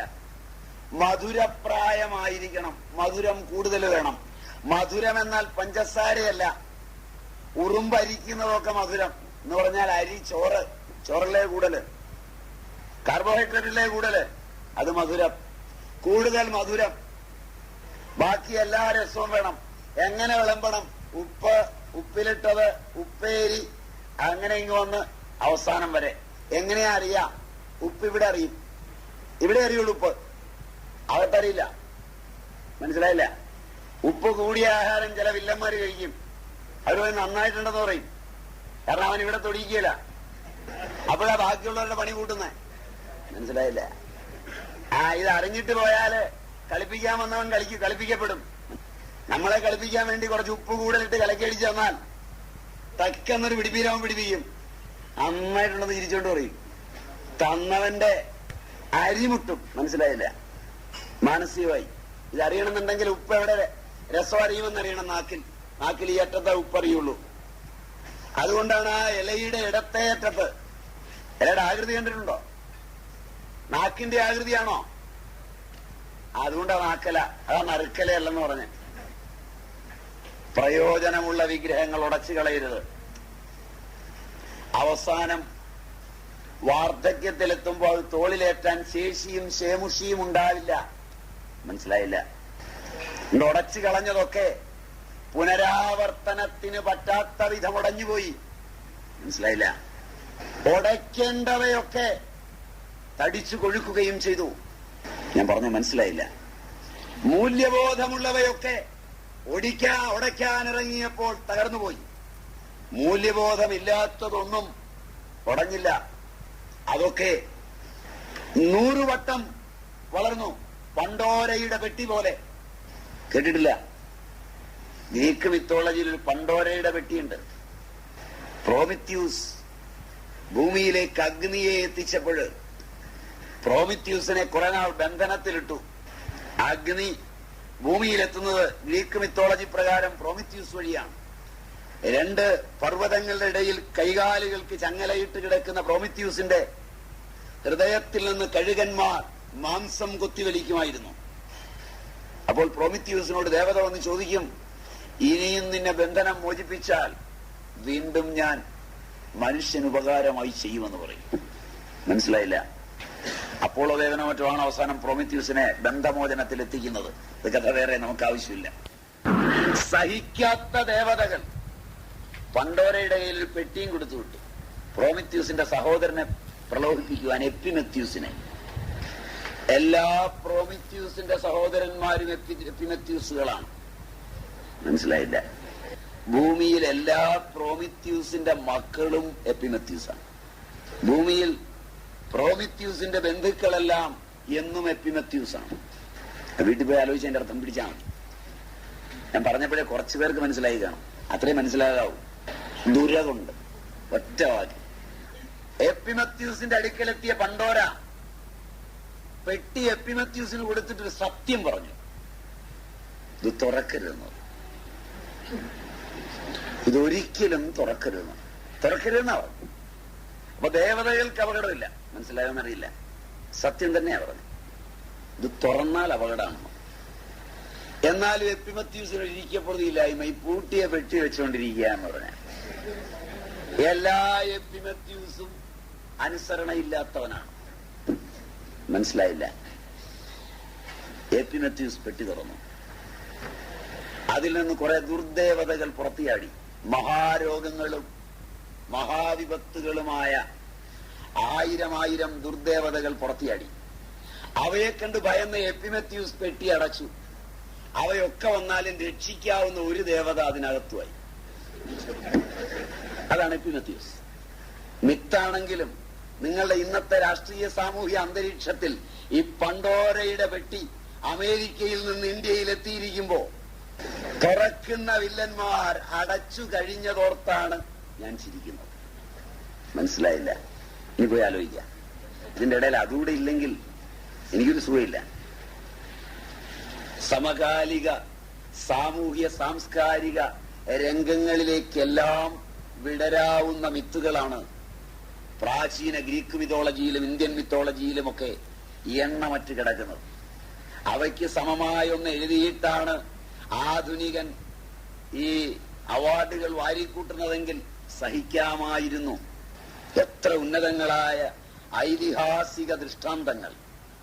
ഏതായാലും എപ്പിമെത്യൂസ് തന്റെ പെട്ടി അടച്ചു. ഇതുപോലെ നാമും കഴിഞ്ഞ കാലഘട്ടങ്ങളിൽ ഉടച്ച വിഗ്രഹങ്ങൾ അത്രയും ഈ പെട്ടിയിലെ അവസാനത്തെ ദേവതയുടേതാണ്. ആ സമയത്ത് രക്ഷപ്പെട്ടതെല്ലാം പെട്ടിയിൽ നിന്ന് പുറത്തു ചാടിയവയുമാണ്. മനസ്സിലായില്ല? മിത്തിന്റെ അബോധ പ്രബോധനത്തിന്റെ മനുഷ്യന്റെ അബോധതലങ്ങളെ സ്പർശിച്ച് ആധുനികൻ അത് അടിച്ചു കളയുമ്പോഴും ഇടയ്ക്ക് ചിലപ്പോൾ എഴുതും. അഗ്നിപൂജയൊക്കെ വായിച്ചിട്ടുണ്ടോ? ഇല്ല. അഗ്നിപൂജ വായിച്ചിട്ടുണ്ടോ? ഇല്ല. ആധുനികനായ അയ്യപ്പ പണിക്കരുടെ ചെറിയൊരു മോഷ്ടാവായോരെന്നെ കള്ളനെന്ന് വിളിച്ചില്ലേ, അത് വായിച്ചിട്ടുണ്ട് അല്ലേ? അത് നിങ്ങൾ വായിക്കും. അച്ഛൻ മുറ്റത്ത്, കിണ്ടിമുറ്റത്ത്, കോണകം മുറ്റത്ത്, അതും വായിച്ചിട്ടുണ്ടാവും. മഴ പെയ്യുന്നു, കാരണം അതൊക്കെ ഇഷ്ടപ്പെടും അല്ലേ? സ്തുതി പാടുക നാം, മർത്യന് സ്തുതി പാടുക നാം, തൻ അയൽവക്കത്ത് അരവയർ നിറയ പെണ്ണിന് പെരുവയർ നൽകും മർത്യന് സ്തുതി പാടുക നാം, അതും വായിച്ചിട്ടുണ്ടാവും. അഗ്നിപൂജ വായിച്ചിട്ടുണ്ടാവില്ല. അങ്ങനൊരു കവിതയുണ്ട്, വായിച്ചു നോക്കണ്ട. ആധുനികനാണെങ്കിലും കവി മിത്തിന്റെ അഗാധ തലങ്ങളിൽ ഇറങ്ങുന്നുണ്ട്. പഞ്ചേന്ദ്രിയങ്ങൾ അറുത്തു ഹോമിച്ചതാം വഞ്ചിതാജ്വാലതൻ ഗ്രീഷ്മാന്തരത്തിലും നന്മയും തിന്മയും ഒന്നായുറയുന്ന മഞ്ഞുകാലത്തിലും വൻ തപം ചെയ്ത് അമരത്വം ലഭിക്കുന്ന സഞ്ചിത പുണ്യ പരിഭാഗം അഗ്നിമീ. ഋഗ്വേദത്തിൽ അഗ്നിമിയുടെ പുരോഹിതം, യജ്ഞസ്യ ദേവമൃത്യുജം, ഓദാരം രത്നധാതമം തുടങ്ങിയ ഇറുക്കുകളുടെ അന്തരാളങ്ങളെ അറിയുന്ന കവി അയ്യപ്പ പണിക്കർ തന്നെ മിത്തിന്റെ അഗാധ തലങ്ങളിലേക്ക് ഇറങ്ങിച്ചെന്ന് ഒരു രംഗമുണ്ടാക്കുന്നുണ്ട്. എ ബ്രോക്കൺ ഇമേജ്, ശ്ലഥബിംബം. കവിത മനോഹരമാകുന്നത് പലപ്പോഴും ശ്ലഥബിംബങ്ങളാലും സ്വാനുഭൂതിയാലുമാണ്. ഇവിടെ ഒരു ശ്ലഥബിംബമാണ്. പഞ്ചേന്ദ്രിയങ്ങൾ അറുത്തു ഹോമിച്ചതാം വഞ്ചിതാജ്വാലതൻ ഗ്രീഷ്മാന്തരത്തിലും. ആരെയാ ഓർമ്മ വരുന്നത്? നിങ്ങൾക്ക് ഇത് വായിക്കുമ്പോ ആരെയാ ഓർമ്മ വരുന്നത്? പാർവതിയെ ഓർമ്മ വരും. എന്താ കാരണം? പാർവതി 5 അഗ്നിയുടെ നടുക്ക് തപസ് ചെയ്തേ അല്ലേ? മിത്ത് അറിയില്ലാത്തവൻ പഠിച്ചാല് സൂര്യൻ മോളിലും ചുറ്റും തീയും അല്ലേ? മിത്ത് അറിയുന്നവൻ വായിച്ചാലോ പഞ്ചേന്ദ്രിയങ്ങൾ അറുത്തു ഹോമിച്ചതം വഞ്ചിതാജ്വാലതൻ ഗ്രീഷ്മാന്തരത്തിലും. മനസ്സിലായില്ല? 5 ഇന്ദ്രിയങ്ങൾ അറുത്തു ഹോമിക്കുമ്പോഴുള്ള താപം ഒരിന്ദ്രിയത്തിന്റെ ആഗ്രഹം ഒന്ന് തടഞ്ഞു നോക്കൂ. കഴിയില്ല. 5 ഇന്ദ്രിയവും അറുത്തു ഹോമിക്കുമ്പോഴാ ശിവനിലേക്ക് പാർവതി എത്തുന്നത്. ഒരിന്ദ്രിയം അറുത്താൽ കാമദേവൻ ബാണങ്ങളുമായി രംഗത്ത് വരും. മനസ്സിലായില്ല? മനസ്സിലായില്ല? അങ്ങോട്ട് നോക്കുകയെന്നൊന്ന് തീരുമാനിച്ചു നോക്കി. കൂടുതൽ നോക്കേണ്ടി വരും. അത് വേണ്ടെന്നൊന്ന് പറഞ്ഞു നോക്കി. വേണ്ടെന്ന് പറയുന്നത് കൂടുതൽ കിട്ടാനാ അല്ലേ? അതുകൊണ്ട് എവിടെയൊക്കെയാണോ ഇന്ദ്രിയം ബന്ധിക്കുന്നത് അവിടെയൊക്കെ കാമൻ ശരവുമായി എത്തും. ഈ അതുല്യമായ ദൃഷ്ടാന്തം അയ്യപ്പ പണിക്കർക്കറിയാം. അതുകൊണ്ട് അയ്യപ്പ പണിക്കർ കവിതയിലത് ചേർത്തു. പഞ്ചേന്ദ്രിയങ്ങൾ അറുത്തു ഹോമിച്ചതാം വഞ്ചിതാജ്വാലതൻ ഗ്രീഷ്മാന്തരത്തിലും നന്മയും തിന്മയും ഒന്നായുറയുന്ന മഞ്ഞുകാലത്തിലും വൻ തപം ചെയ്ത് അമരത്വം ലഭിക്കുന്ന സഞ്ചിത പുണ്യ പരിഭാഗം അഗ്നി നീ. Broken image. നമുക്ക് ആവശ്യമുള്ളത് അത്രേ ഉള്ളൂ. എങ്കിലും അതിനകത്ത് അയ്യപ്പ പണിക്കർ ഓർക്കുന്നുണ്ട്. പുറ്റിനകത്തെ രസതന്ത്ര വിദ്യയാൽ ദുഷ്ടനം കാട്ടാളനെ കവിയാക്കിയും ദൃഷ്ടപൂർവങ്ങളായി ഇന്നെനി കോജസ്സു നൽകി നീ എന്റെ ഈ പെണ്ണിനൊരോമന ചന്തം വരുത്തിനി. അത് കഥ വേറെ. അപ്പൊ അവിടെ ബ്രോക്കൺ ഇമേജുകളായ ആധുനിക കവികൾ എടുത്തതിൽ പോലും പ്രാചീന അബോധ പ്രബോധനം. എന്റെ ഇംഗ്ലീഷ് മിത്ത്.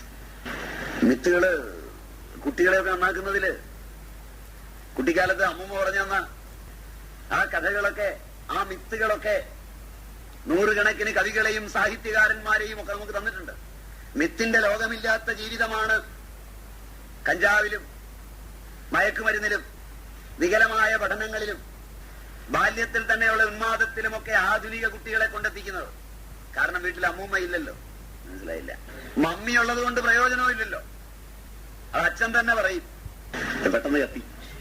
അപ്പോ അബോധ പ്രബോധനത്തിന്റെ നല്ല നാളുകളിൽ തന്ത്രാഗമങ്ങളുടെ അതിസുന്ദരങ്ങളായ കൽപ്പനകളിൽ ഈ നാക്കലയും ഈ ക്ഷേത്രവും ഈ വീടുമെല്ലാം ഞാൻ തന്നെയായി, പൂർണ്ണനായ ഞാൻ തന്നെയായി പ്രാതിഭാസികമായി വികസിച്ചു നിൽക്കുമ്പോൾ അതിന്റെ അകത്തലങ്ങളിൽ ജീവിക്കുന്ന ജീവിതത്തിന്റെ ഭാസുരങ്ങളായ മോഹങ്ങളായിരുന്നു. ഇല്ലായ്മയും വല്ലായ്മയും ഒന്നുമല്ല അന്നത്തെ മനുഷ്യനെ വേദനിപ്പിച്ചത്, അറിവില്ലായ്മയായിരുന്നു. അതുകൊണ്ട് അവൻ അറിവിന് പ്രാധാന്യം നൽകി. രാജ്യവും ചുറ്റുപാടുമുള്ളവരും ബഹുമാനിച്ചിരുന്ന അക്കാലത്തെ അധ്യാപകരൊക്കെ ദരിദ്രനാരായണന്മാരായിരുന്നു. പക്ഷെ അവര് ആ പൂർണ്ണ ദരിദ്രന്മാർ സമ്പന്നന്റെ വീട്ടിലെ കുട്ടിയെ ഉപദേശിച്ചാൽ പോലും, കോടീശ്വരനെ വിളിച്ചുപദേശിച്ചാൽ പോലും ആ ഉപദേശത്തിന്റെ ശക്തി അവന്റെ അച്ഛൻ ഉപദേശിക്കുന്നതിനേക്കാൾ കൂടുതലായിരുന്നു. ശരിയല്ല? ശിക്ഷകന്റെ ഗാംഭീര്യമുണ്ടായിരുന്നു. ഇന്ന് ആ അധ്യാപകരായി. വിദ്യാഭ്യാസ മന്ത്രി അധ്യാപകരെ, വിദ്യാർത്ഥി സുഹൃത്തുക്കളെ. അപ്പൊ അന്നത്തെ ആ വിദ്യാർത്ഥിയായി. അപ്പോ ശിക്ഷകന്റെ ആ ഗാംഭീര്യം അവന്റെ അറിവിലാണെന്ന് പഠിപ്പിച്ചൊരു തലമുറ. അവന്റെ പണത്തിലോ പ്രൗഢിയിലോ അവനുടുക്കുന്ന മുണ്ടിലോ അല്ലെന്ന്. The secret of the national character of any nation lies in its dress or food, but in the way it understands things, so to speak. അത് പഠിപ്പിച്ച അധ്യാപകർ. ബെലൻസ്കിയുടെ വാക്കാണ്. റഷ്യൻ ചിന്തകൻ, ഇൻഡോളജിസ്റ്റായ ബെലൻസ്കി ഇന്ത്യയിൽ നിന്ന് പഠിക്കാവുന്ന ഒരു വലിയ പാഠത്തെ പറ്റി പറയുമ്പോൾ പറഞ്ഞതാണ്, രാഷ്ട്രത്തിന്റെ ഗരിമ ആ രാഷ്ട്രത്ത് പോട്ടിയും പൊറോട്ടയും തിന്നു നോക്കിയല്ല വലിപ്പം, മറിച്ചവൻ ആശയവിനിമയം ചെയ്യുന്ന സുസുന്ദരമായ ഭാഷയിലാണ്. അന്യനോട് ഇടപഴകുന്ന അവന്റെ അറിവിന്റെ മേതുരദീർഘങ്ങളായ രംഗവേദികളിൽ നിന്നാണ്. ആണോ? ഞങ്ങൾ പോലും ഇത്തരം സമ്മേളനങ്ങളിൽ സ്വാഗതം പറയാൻ മിക്കവാറും ഇതിനൊക്കെ കാശ് മുടക്കിയൊരു അബ്കാരി കോൺട്രാക്ടർ ആയിരിക്കും ഉണ്ടാവുക. അബ്കാരി കോൺട്രാക്ടർ സ്വാമിയുടെ വിജ്ഞാനത്തെ പറ്റിയൊക്കെ ഗംഭീരമായി പറയുമ്പോൾ കേൾക്കുന്നവന് മനസ്സിലാവും ഇയാൾ വിവരമുണ്ടെന്ന് പറയുന്നവന് വിവരം ഉണ്ടാവാൻ സാധ്യതയില്ലെന്ന്. മനസ്സിലായില്ല? അതിന് പ്രത്യുപകാരമായി ഞങ്ങളും പറയും, പരമഭാഗവതനും ഭക്തോത്തമനുമായ സ്ഥലത്തെ ഗോപാലൻ എന്ന് പറയുമ്പോൾ ജനം മനസ്സിലാക്കും ഇയാളാണ് പരമഭാഗവതനും ഭക്തോത്തമനും എങ്കിൽ ഭക്തോത്തമൻ പരമഭാഗവതൻ എന്നൊക്കെ പറഞ്ഞാൽ അബ്കാരി കോൺട്രാക്ടർ എന്ന അർത്ഥമാണെന്ന് മനസ്സിലാക്കും. അതാണ് ഇന്ന് കാലം. മനസ്സിലായില്ല? അതുകൊണ്ടാണ് ഈ അറിവൊക്കെ നമുക്ക് പോയത്. തിരിച്ചുപോക്കിന് സമയമായെങ്കിൽ ഇതിന്റെ മറ്റൊരു ഘട്ടമായ തന്ത്രാഗമങ്ങളുടെ ലോകം മുമ്പ് പറഞ്ഞതിനേക്കാളെല്ലാം സുന്ദരമാണ്. അവിടെ അബോധ പ്രബോധനത്തിന്റെ ഉല്ലേഖങ്ങള് ആഹാമീകയ പൊന്തിവരിക. ഞാൻ മുമ്പേ എന്നും ഇതുവരെ പറഞ്ഞതൊന്നും കാര്യമല്ല, പഠിക്കാനുള്ളതാ കൂടുതൽ കാര്യം. അവിടെയാണ് ക്ഷേത്രത്തിന്റെ ശില്പമാതൃക മുതൽ നമ്മൾ തുടങ്ങേണ്ടത്. അതുകൊണ്ട് അവിടെ എത്തിയവനാണ് അവിടെ പോകുന്നത്. എത്തിക്കഴിഞ്ഞാലോ പോയാലും പോയില്ലെങ്കിലും സമമായി. എത്താത്തവൻ പോയിട്ടോ ഒരു കാര്യമില്ല. എത്താത്തവൻ പോയാൽ, എത്താത്തവൻ പ്രസിഡന്റും സെക്രട്ടറിയും ഒക്കെ ആയാൽ പ്രസിഡന്റിന്റെ ഭാര്യ പറയും, എന്താ നിങ്ങളുടെ അമ്പലത്തിൽ എപ്പോഴും ഈ പായസം ഉണ്ടാക്കുന്നേ ഭഗവാന്, നമുക്കതങ്ങ് ഉഴുന്നൂടെ ആയിക്കൂടെ? അടുത്ത ആഴ്ച ജ്യോതിഷിയെ വിളിച്ചുകൊണ്ടെന്ന് ഉഴുന്നുവട പ്രസാദാക്കും. അപ്പൊ അങ്ങനെ എല്ലാ അമ്പലത്തിലുണ്ട് ഉഴുന്നുവട. ഈയിടെ കൊണ്ട് പണ്ടൊന്നും കേട്ടിട്ടില്ല. ഉഴുന്ന് നിത്യവും കഴിക്കാവുന്ന ആഹാരമേ അല്ല ആയുർവേദം അനുസരിച്ച്. ഉഴുന്ന് കഴിച്ചാൽ രോഗം ഉണ്ടാകുന്നതാണ്. അങ്ങനെയുള്ളതൊന്നും പ്രസാദത്തിൽ പെടുകയില്ല. അപ്പൊ അത് കാരണം പ്രസാദത്തിന്റെ പട്ടികയിൽ ഇപ്പൊ ഉഴുന്നുവട. അപ്പോ ആരാധനയില് ഒട്ടേറെ കാര്യങ്ങളുണ്ട്. സാമൂഹികം, ആധ്യാത്മികം, ആദിഭൗതികം, ആദിദൈവികം. മൂന്നായിട്ട് തിരിച്ചാൽ ആദിഭൗതികം, ആദിദൈവികം, ആധ്യാത്മികം. അതിൽ സാമൂഹികം എല്ലാം വരും. അവയൊക്കെ വേർതിരിച്ച് പഠിക്കണം. അത് പഠിക്കാൻ, ആരാധന പഠിക്കാൻ. അതില് ഒന്ന്, എനിക്ക് സമനോട് മാത്രമേ പൂജയുള്ളൂ. പൂജയുടെ അടിസ്ഥാനം അതാണ്. സനാതന ധർമ്മത്തിന്റെ പൂജാവിധിയിലെ ആദ്യത്തെ നിയമം സമന്മാർ തമ്മിലെ പൂജാവിധിയുള്ളൂ. മനസ്സിലായില്ല? ഉയരങ്ങളിലിരിക്കുന്നവനെ അല്ലേ പൂജിക്കാന്നാണ് നിങ്ങൾ വിചാരിച്ചിരിക്കുന്നത് അല്ലേ? അത് സനാതനധർമ്മത്തിലില്ല. സമനെയാണ് പൂജിക്കുന്നത്. ഞാനാണെന്ന് ബോധ്യമുള്ളതിനെ മാത്രമേ പൂജിക്കുകയുള്ളൂ. അല്ലാതെ പൂജിക്കുന്ന പൂജയിലൊക്കെ അസൂയയും കുശുമ്പും വഴക്കും പൊല്ലാപ്പും ഉണ്ട്. മനസ്സിലായില്ല? എന്നെക്കാൾ കൂടിയ ഒരുവനുമായുള്ള വേഴ്ചയിലെല്ലാം എന്റെ വിനാശമുണ്ട്. മനസ്സിലായില്ല? ദൈവമായാൽ പോലും ആ പൂജ സനാതന ധർമ്മത്തിലില്ല. സെമറ്റിക് മതത്തിൽ നിന്നുള്ള വഴിപിരിവ് ഇവിടെയാണ്. കിട്ടില്ല, കത്തിയില്ല. എനിക്ക് മുകളിൽ ഒരാളുണ്ട് എന്ന ബോധം ഭയവും ദുഃഖവുമാണ്. ഭയമുള്ളവൻ എന്നും കള്ളനാണ്. നിർഭയതയാണ് സനാതനധർമ്മം. പിടിയിട്ടില്ല. ഭയമുണ്ടെങ്കിലാ കക്കുന്നത്. ഭയമില്ലാത്തവന് മുമ്പിൽ വെച്ചെടുക്കാം. പേടിപ്പിക്കുന്ന അച്ഛനമ്മമാരുടെ മക്കളാണ് കുടിയന്മാരും കള്ളന്മാരും കൊള്ളിയില്ലാത്തവരും ആഭാസന്മാരും മുഴുവൻ. സമ്മതമല്ല. എന്റെ മകൻ എന്റെ മുമ്പിൽ ഭയപ്പെടാതിരുന്നാൽ മാത്രമേ അവന്റെ തെറ്റെനിക്ക് തിരുത്താൻ പറ്റൂ. സമ്മതമല്ല. തെറ്റോ ശരിയോ എന്തും അവൻ ചെയ്യട്ടെ, എന്റെ മുമ്പിൽ വെച്ച് ചെയ്യാമെന്ന ബോധ്യം അവന് വരുമ്പോൾ തെറ്റാകുന്നത് എന്തുകൊണ്ടെന്നും എങ്ങനെയെന്നും അതെങ്ങനെ പരിഹരിക്കണമെന്നും എനിക്ക് പറഞ്ഞു കൊടുക്കാം. എന്നെ ഭയക്കുന്ന അവൻ ശരികൾ പോലും എന്റെ മുമ്പിൽ വെച്ച് ചെയ്യാതിരിക്കുമ്പോൾ അവന്റെ ലോകം എനിക്ക് അജ്ഞാതമായിരിക്കുകയും അവൻ എന്നും കുരുത്തം കെട്ടവനായി തുടരുകയും ചെയ്യും. മനസ്സിലായില്ല? സമ്മതല്ലേ മനഃശാസ്ത്രം? അതെ. ഇത് തന്നെയാ ദൈവത്തിന്റെ ആരാധനയിലും അടിസ്ഥാനം.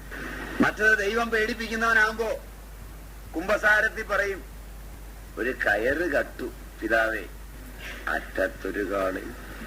മനസ്സിലായില്ല? ഉറക്കെ പറയും, പിതാവേ ഒരു കയറ് കട്ടു. പതുക്കെ പറയും, അറ്റത്തൊരു കാളി. പേടിയുണ്ടാ? ഇപ്പൊ ദൈവം പേടിക്കേണ്ടതാണ് എന്ന ബോധമാണ് ആധുനിക ആരാധനാ സമ്പ്രദായങ്ങളിലെല്ലാം. അത് ജ്യോതിഷിയും കമ്മറ്റിക്കാരും ചേർന്ന കൂട്ടുകെട്ടിൽ വളരുകയാണ്. നിങ്ങളുടെ ദൈവഭക്തന്മാർക്ക് പോലും 10 കിലോമീറ്റർ അകലെ പോയി ദൈവത്തെ കണ്ടു തൊഴുത് ദൈവത്തെ കാണാൻ ഇത്രയും നടക്കുന്നവനോട് നാളെ രാവിലെ നിന്റെ വീട്ടിൽ ദൈവത്തിന്റെ സാന്നിധ്യം കണ്ടു എന്ന് പറഞ്ഞാൽ അതൊഴിപ്പിക്കാൻ മന്ത്രവാദിയെ വിളിച്ചുകൊണ്ടിരും. ശരിയാണോ? എല്ലാ ഭക്തനും തട്ടിപ്പുകാരനാണെന്നുള്ളതിന് വേറെ തെളിവ് വേണ്ട. ഇനി അമ്പലത്തിൽ പോകണ്ടല്ലോ. ഏതെങ്കിലും ഭക്തൻ പറയുമോ, ആവൂ നന്നായി, വീട്ടിൽ തന്നെ ദൈവസാന്നിധ്യം ഉണ്ടല്ലേ, എന്നാൽ ഇനിയിപ്പോ അമ്പലത്തിൽ പോകണ്ടല്ലോ പറയുവോ? ആ നല്ല വിഴ പറയുവോ? ഇത് കേട്ടിട്ട് പോയാലും പറയുവോ? പറയല. സാന്നിധ്യം കണ്ടു എന്ന് ചോദിച്ചു പറഞ്ഞാൽ പിറ്റേ ദിവസം രാവിലെ മന്ത്രവാദിയെ കൊണ്ടൊന്ന് ആവാഹിച്ച് എടുത്ത് കുളത്തിലിടും. ദൈവം എവിടെയൊന്നും ഇരിക്കേണ്ട, കുളത്തിൽ കിടന്നാമെന്ന് പറയും. ശരിയല്ലേ? അതാ ഭയം. ദൈവം ഇരുന്നാ നമുക്ക് ജീവിക്കാൻ പറ്റില്ല. അപ്പൊ നമ്മളാരാ? ദൈവം ഇരുന്നാ ജീവിക്കാൻ പറ്റാത്തവർ, ഇരുന്നാ ദൈവത്തെ എടുത്ത് കുളത്തിലിടുന്നവർ. പിന്നെ ഒരു സൂചന അച്ഛനും അമ്മയ്ക്കും ഒക്കെ. സാക്ഷാൽ ദൈവത്തെ ഞാൻ കുളത്തിലിട്ടിട്ടുണ്ട്. വയസ്സാകുമ്പം മര്യാദയ്ക്ക് ഇരുന്നില്ലെങ്കിൽ എവിടെയാ ഇടുന്നതെന്ന് ഇപ്പൊ കണ്ടല്ലോ. മനസ്സിലായില്ല? അതൊക്കെ നമ്മുടെ ഭക്തി. അത് സനാതനധർമ്മത്തിലില്ല. സനാതനധർമ്മ നിയമപ്രകാരം സമനോട് നടത്തുന്നതാണ് പൂജ. എങ്ങനെ സമനാകും? മന്ത്രശരീരം കൊണ്ട്. അതിന് അസ്ത്രാദി മന്ത്രങ്ങളെ കൊണ്ട് മാനവ ശരീരത്തെ ദഹിപ്പിച്ചു കളഞ്ഞ് മന്ത്രശരീരത്തെ കൈക്കൊണ്ട് മന്ത്രാധിദേവതയ്ക്ക് സമമായി തീർന്നിട്ടാണ് പൂജ. അമ്പലത്തിലൊക്കെ പൂജ ചെയ്യുന്ന നിയമപ്രകാരമാണ്. അങ്ങനെ ചെയ്താൽ മാത്രമേ ആ ചെയ്യുന്നവനെ ബലമുള്ളൂ. അല്ല, നിങ്ങൾക്ക് വേണ്ടി അവൻ ചെയ്താൽ ഒരു പ്രയോജനമില്ല. നിങ്ങൾ കൊണ്ടക്കൊടുത്ത കാശിനാണേലും ചെയ്യുമ്പോ അവന്റെ മനസ്സിനെ പ്രയോജനമുള്ളൂ. നിങ്ങൾ ചെയ്താൽ നിങ്ങൾക്ക് പ്രയോജനം കിട്ടും. അച്ഛൻ ആനപ്പുറത്ത് കയറിയതിന് മകന്റെ പൃഷ്ഠത്തിൽ തഴമ്പുണ്ടാവും. മനസ്സിലായില്ല? കഞ്ഞി നിങ്ങൾ കുടിച്ച് മക്കൾക്ക് വയററിയോ? യാതൊരു പ്രയോജനമില്ല. അതുകൂടെ പോയെന്ന് കൂട്ടിയാൽ മതി. ആ കൊടുത്ത സാധനവും കൂടെ നഷ്ടപ്പെട്ടു എന്ന് കൂട്ടിയാൽ മതി. സംശയമൊന്നും വേണ്ട. സനാതനധർമ്മപ്രകാരം അങ്ങനെ ഒരു നിയമമില്ല. പോക്കായി ആ കാശൂടെ കൂട്ടിയാൽ മതി. ആ ശത്രുപൂജ. ആരെയാ പൂജ ചെയ്യുന്നത്? ആരുടെ നക്ഷത്ര പറയുന്നത്? കൊടുക്കുന്ന ആളുടെ നക്ഷത്രം. ശത്രു ആരാന്ന് പേര് പറഞ്ഞ അവന്റെ നാളല്ലല്ലോ കൊടുക്കുന്നത്. അപ്പൊ ആരെയാ ഹോമിക്കുന്നത്? മനസ്സിലായില്ലേ? ശത്രു അവൻ തന്നെയാണ്. വളരെ രസമായി ഇത് പഠിച്ച. ഇത് പഠിച്ചു കഴിഞ്ഞാൽ ആകെ കുളവാ. അതായത് വിളിച്ച ആളുകൾ ഇപ്പൊ എന്നെ വല്ലാതെ നോക്കുന്നുണ്ട്. വന്ന് ആകെ കുട്ടിച്ചോറാക്കിയിട്ട് പോവാണല്ലോ ദൈവമേ. അമ്പലത്തിൽ 10 രൂപ കിട്ടുമെന്ന് ചോദിച്ചാ ഇതിന് വിളിച്ചത്. അതിലേക്ക് ഉള്ളവരെയൊക്കെ യുക്തിവാദികളെയും സ്ഥലത്തെ കമ്മ്യൂണിസ്റ്റുകാരെയൊക്കെ അമ്പലത്തിൽ സ്വാമി എത്തിച്ചു തരുമെന്നും അങ്ങനെ 10 രൂപ ഉണ്ടാകുമെന്നും അങ്ങനെ ഭഗവാന്റെ വഴിപാടൊക്കെ കൃത്യമായിട്ട് ഓടുമെന്നൊക്കെ വിചാരിച്ചാ വിളിച്ചേ. ഇപ്പൊ ഉള്ളതും കൂടെ എന്ന് പറഞ്ഞ് മനുഷ്യന്റെ ഉള്ള വിശ്വാസവും കൂടെ കളയാൻ ഇയാളെ തന്നെ വിളിച്ചുകൊണ്ട് വന്നു. അതിൽ ചില വില്ലന്മാരുണ്ട്. അവര് നേരത്തെ പറഞ്ഞാ വിളിക്കരുതേ, വിളിച്ചാൽ നമ്മുടെ ചെലവിൽ വന്ന് നമ്മുടെ മൈക്കിലൂടെ പറഞ്ഞ് നമ്മൾ കൊടുത്ത ചോറുകൊണ്ട് നമ്മുടെ സൗകര്യവും ഉപയോഗിച്ച് നമുക്കെതിരായി എല്ലാം പറഞ്ഞേച്ച് പോകുന്ന ഞാൻ അന്നേരേ പറഞ്ഞതാണ്. ഏതായാലും കൊള്ളാം അല്ലേ? കാരണം അതും കൂടെ പറഞ്ഞാൽ പിന്നെ പറയുന്നവർക്കൊരു ഓർമ്മ വരുമല്ലോ, അതും പറഞ്ഞു, ഇനി ഒന്നും പറയാനില്ല. അപ്പൊ ഏതായാലും ക്ഷേത്രത്തിന്റെ ആരാധനയിലെ അടിസ്ഥാനം സമൻ സമനോട് നടത്തുന്നതാണ്. അവിടെ ശരീരം മാറ്റുന്നത് മന്ത്രം കൊണ്ടാണ്. ഓം ഹും അസ്ത്രായ പക്ഷി തുടങ്ങിയ അസ്ത്രാദി മന്ത്രങ്ങളുണ്ട്. അതില് ശരീരത്തെ ദഹിപ്പിക്കും. അങ്ങനെ ദഹിപ്പിച്ച് മാനവ ശരീരത്തെ കളയും. ആ സമയത്ത് അയാൾ മാനവ ശരീരമുള്ളവനല്ല എന്നാണ് സങ്കല്പം. അങ്ങനെ പറയുന്നല്ലേ ഇപ്പൊ ശരി? അത് നിങ്ങൾ അനുഭവിക്കുന്ന വേളയിൽ നിങ്ങൾക്ക് മനസ്സിലാവും. അതുപോലെ സങ്കല്പം കൂട്ടിയാണ്. അങ്ങനെ സ്വയം ദേവതാഭാവത്തിലേക്ക് ഉയർന്നിട്ട് ജലഗന്ധ പുഷ്പങ്ങള്, ധൂപ ദീപ നൈവേദ്യങ്ങള്, കൂടിയതില് താമ്പൂലം, വസ്ത്രം മുതലായവ ഒക്കെ ഉണ്ടാവും. താമ്പൂലമൊക്കെ തന്ത്രാഗമങ്ങളിലെ വേറൊരു പ്രധാന ശാഖയിലേ ഉള്ളൂ. നിങ്ങളുടെ ക്ഷേത്രങ്ങളിലൊക്കെ സാധാരണ ജലഗന്ധ പുഷ്പങ്ങളും ധൂപ ദീപ നൈവേദ്യങ്ങളുമേ അർപ്പിക്കാറുള്ളൂ.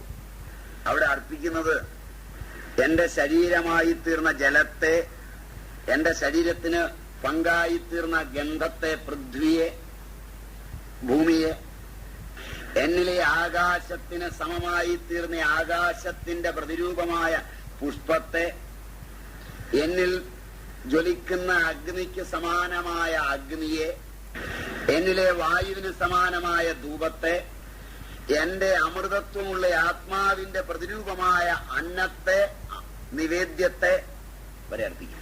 സർവാത്മകത്വത്തെ അർപ്പിക്കുമ്പോൾ താമ്പൂലവും. അപ്പോ തോയാത്മനെ നമുക്കൊക്കെ ഉണ്ട്. പ്രാചീന ആചാര്യന്മാരുടെ തന്ത്രാഗമങ്ങളുടെ വിധിയും തന്ത്രയോഗത്തിന്റെ ചിട്ടയും പ്രകാരം അതിലെ ബീജങ്ങൾ ഇങ്ങനെ ഉറക്കെ പറയില്ലെന്നുള്ളതുകൊണ്ട് ഞാൻ ബീജം മാറ്റിയിട്ട് പറയാം. ബീജം കൂടെ പറയില്ല. ബീജം കേൾക്കാതെ കേൾക്കുമ്പോൾ അതിലെ പണ്ഡിതന്മാരായ ആളുകൾ എന്താണ് ആ ബീജം പറയാത്തത് എന്ന് ചിന്തിച്ചാൽ, കാരണം ഈ മൈക്കും പിന്നെ ഇതുപോലുള്ളൊരു പൊതു സദസ്സിലുമല്ല അതൊക്കെ എടുത്ത് വീശേണ്ടത് എന്ന് കൃത്യമായി അറിയുന്നത് കൊണ്ടാണ്. അതിനുള്ള രഹസ്യ സ്വഭാവങ്ങളൊക്കെ അതിന്റെ ഉദാത്തങ്ങളായ അംശങ്ങളാണ്. രഹസ്യമായിരിക്കേണ്ടതൊക്കെ രഹസ്യമാകുമ്പോഴാണ് സുഖം. മനസ്സിലായില്ല? അതിനൊരു ഉദാഹരണം പറഞ്ഞാൽ, പഴയ കാർന്നവന്മാരൊക്കെ ഒരു 10ാം ക്ലാസ്സും പ്രീ ഡിഗ്രിയും ഒക്കെ കഴിഞ്ഞപ്പോഴാണ് അറിയുന്നത്, ശൈശവ വിവാഹം ഉണ്ടായിരുന്നാൽ പോലും അറിയുന്നത് സ്ത്രീയും പുരുഷനും ചേർന്ന ആ കുട്ടി ഉണ്ടാകുന്നതാണ്. അതുകൊണ്ട് പക്വമായി കഴിഞ്ഞ് ജീവിതത്തിലേക്ക് ഇറങ്ങിയപ്പോൾ അതിനൊരു സുഖം ഉണ്ടായിരുന്നു, അടിപിടി കുറവായിരുന്നു. മനസ്സിലായില്ല? 4ാം ക്ലാസ്സിൽ തന്നെ ഇതൊക്കെ ഈ സ്കൂളിൽ പഠിപ്പിച്ച് അതിന്റെ പ്രയോഗമൊക്കെ കുറെ കഴിഞ്ഞ് പിന്നെ വിവാഹം ചെയ്തപ്പോ ഈ പുളിശ്ശേരി ഇടയ്ക്കിടയ്ക്ക് മാറി ചക്കക്കുരു മാങ്ങായും കൂട്ടാനുള്ള ത്വര കൂടും. മനസ്സിലായില്ല? അടി നിത്യമുണ്ടാവും. ഇങ്ങനെയൊക്കെ പറഞ്ഞാൽ അതിന്റെ ഭാഷ അശ്ലീലമാകാതെ കാര്യം നിങ്ങളോട് പറയാം. മനസ്സിലാകാത്തവർ മനസ്സിലാകരുതെന്ന് തന്നെയാണ് എന്റെ ഉദ്ദേശം. അപ്പൊ അതുപോലെ രഹസ്യങ്ങളുണ്ട് ജീവിതത്തിൽ. അത് രഹസ്യമായിരിക്കണം. പണ്ട് കാലത്ത് അച്ഛനും അമ്മയും തമ്മിലുള്ള ജീവിതവും അവരുടെ ബന്ധങ്ങളൊന്നും കുട്ടി അറിയില്ല. കുട്ടി അമ്മൂമ്മയുടെ കൂടെയോ ഒക്കെ കിടക്കുകയൊക്കെ ചെയ്യുന്നത്. ഇനി കുട്ടി എങ്ങാനും കണ്ടാൽ അച്ഛനും അമ്മയും പറയും, അതിൽ അമ്മ തന്നെ പറയും, മര്യാദ അമ്മയ്ക്കാണ് അന്ന് കൂടുതൽ, കുട്ടി നിൽക്കുന്നു എന്ന് പറയും. മനസ്സിലായോന്നറിയില്ല. ഇന്നാണെങ്കിൽ അമ്മ തന്നെ പറയും. അവരൊക്കെ എന്തെങ്കിലും അറിയേണ്ടതല്ലേ, അത് നമുക്ക് ഇപ്പോഴേ പഠിപ്പിച്ചേക്കാം. ഈ ഒരു അന്തരമുണ്ട്. മനസ്സിലായോന്നറിയില്ല. അപ്പൊ അതിന്റെ വ്യത്യാസവും ഇവള് വളർത്തിയാൽ പിള്ളേർക്കുണ്ടാവും. അങ്ങനെ പറയുന്നല്ലേ എന്റെ ശരി? അപ്പൊ അതുകൊണ്ട് ജീവിതത്തില് രഹസ്യങ്ങൾക്ക് അതിന്റെ വലിയ പ്രാധാന്യമുണ്ട്. ജീവിതത്തിൽ പലതും രഹസ്യമാകുമ്പോൾ അതിന്റെ ഉദാത്തത കൂടും. അവയൊന്നും എടുത്ത് വേദിയിൽ വീശാവുന്നതല്ല, ചർച്ച ചെയ്യാവുന്നതല്ല. അതുകൊണ്ട് അതൊക്കെ നിങ്ങൾ അന്തരിന്ദ്രിയ മണ്ഡലം ഉണർന്ന ആചാര്യന്മാരെ പോയി സേവിച്ച് പഠിച്ചെടുക്കുമ്പോഴേ അതിന്റെ പ്രയോജനം മണ്ഡലിനി ഉണർന്ന് ആശുപത്രിയിലെത്തും. അതുകൊണ്ട് അത് ഞാൻ പറയില്ല, എന്നിൽ നിന്ന് പ്രതീക്ഷിക്കണ്ട. പക്ഷെ അതിലേക്കുള്ള ചൂണ്ടുപലകകൾ അത് ഉറക്കെ തന്നെ പറഞ്ഞുതരാൻ പ്രയാസമില്ല. അപ്പോ ജലം തോയ ആത്മാവായ എന്റെ ആത്മാവ് ജലമാണ് എന്ന് ജലത്തെ സ്വീകരിച്ച് നിഷേധിക്കുന്ന ജലത്തെ സമർപ്പിക്കും. ജലം സമർപ്പയാമി എന്ന് പറയും. ഗന്ധം, ചന്ദനം അവിടെ സമർപ്പിക്കുന്നത്. ഗന്ധമുള്ളത് ചന്ദനമാണ്. ഗന്ധം പൃഥ്വിയുടെ ഗുണമാണ്. പൃഥ്വി ആത്മാവായ എന്റെ ആത്മാവാണ് പൃഥ്വി. എന്റെ പൃഥ്വിയെ സമർപ്പിക്കും. ആകാശം എന്റെ ആത്മാവാണ്. ആകാശത്തെ സമർപ്പിക്കും. ആകാശാത്മനെ പുഷ്പം സമർപ്പയാമി. വായുവാത്മനെ ധൂപം സമർപ്പയാമി. രേഭ സമുചിതമായി അഗ്നിയെ സമർപ്പിക്കും. അഗ്നിയാത്മനെ ദീപം കൽപ്പയാമി. നിവേദ്യത്തെ സമർപ്പിക്കും. അമൃതത്വമുള്ള എന്റെ ആത്മാവിന്റെ പ്രതിരൂപമായ അമൃത നിവേദ്യം സമർപ്പിക്കും. നിവേദ്യം അമൃതാണ്. അതിനൊരുക്കുന്ന വസ്തുക്കളെല്ലാം പണ്ട് നിയമമുണ്ട്. എല്ലാ പൂക്കളും പണ്ട് അർച്ചിക്കില്ല. ഔഷധമൂല്യമുള്ള പൂക്കളെ അർച്ചിക്കുള്ളൂ. മനസ്സിലായില്ല? ഇപ്പൊ കൊണ്ട കൊടുക്കുന്നവനും എടുക്കുന്നവനും പൂജ ചെയ്യുന്നവനും വിവരമില്ലാത്തതുകൊണ്ട് ബൊഗൈൻവില്ല വരെ എടുക്കും.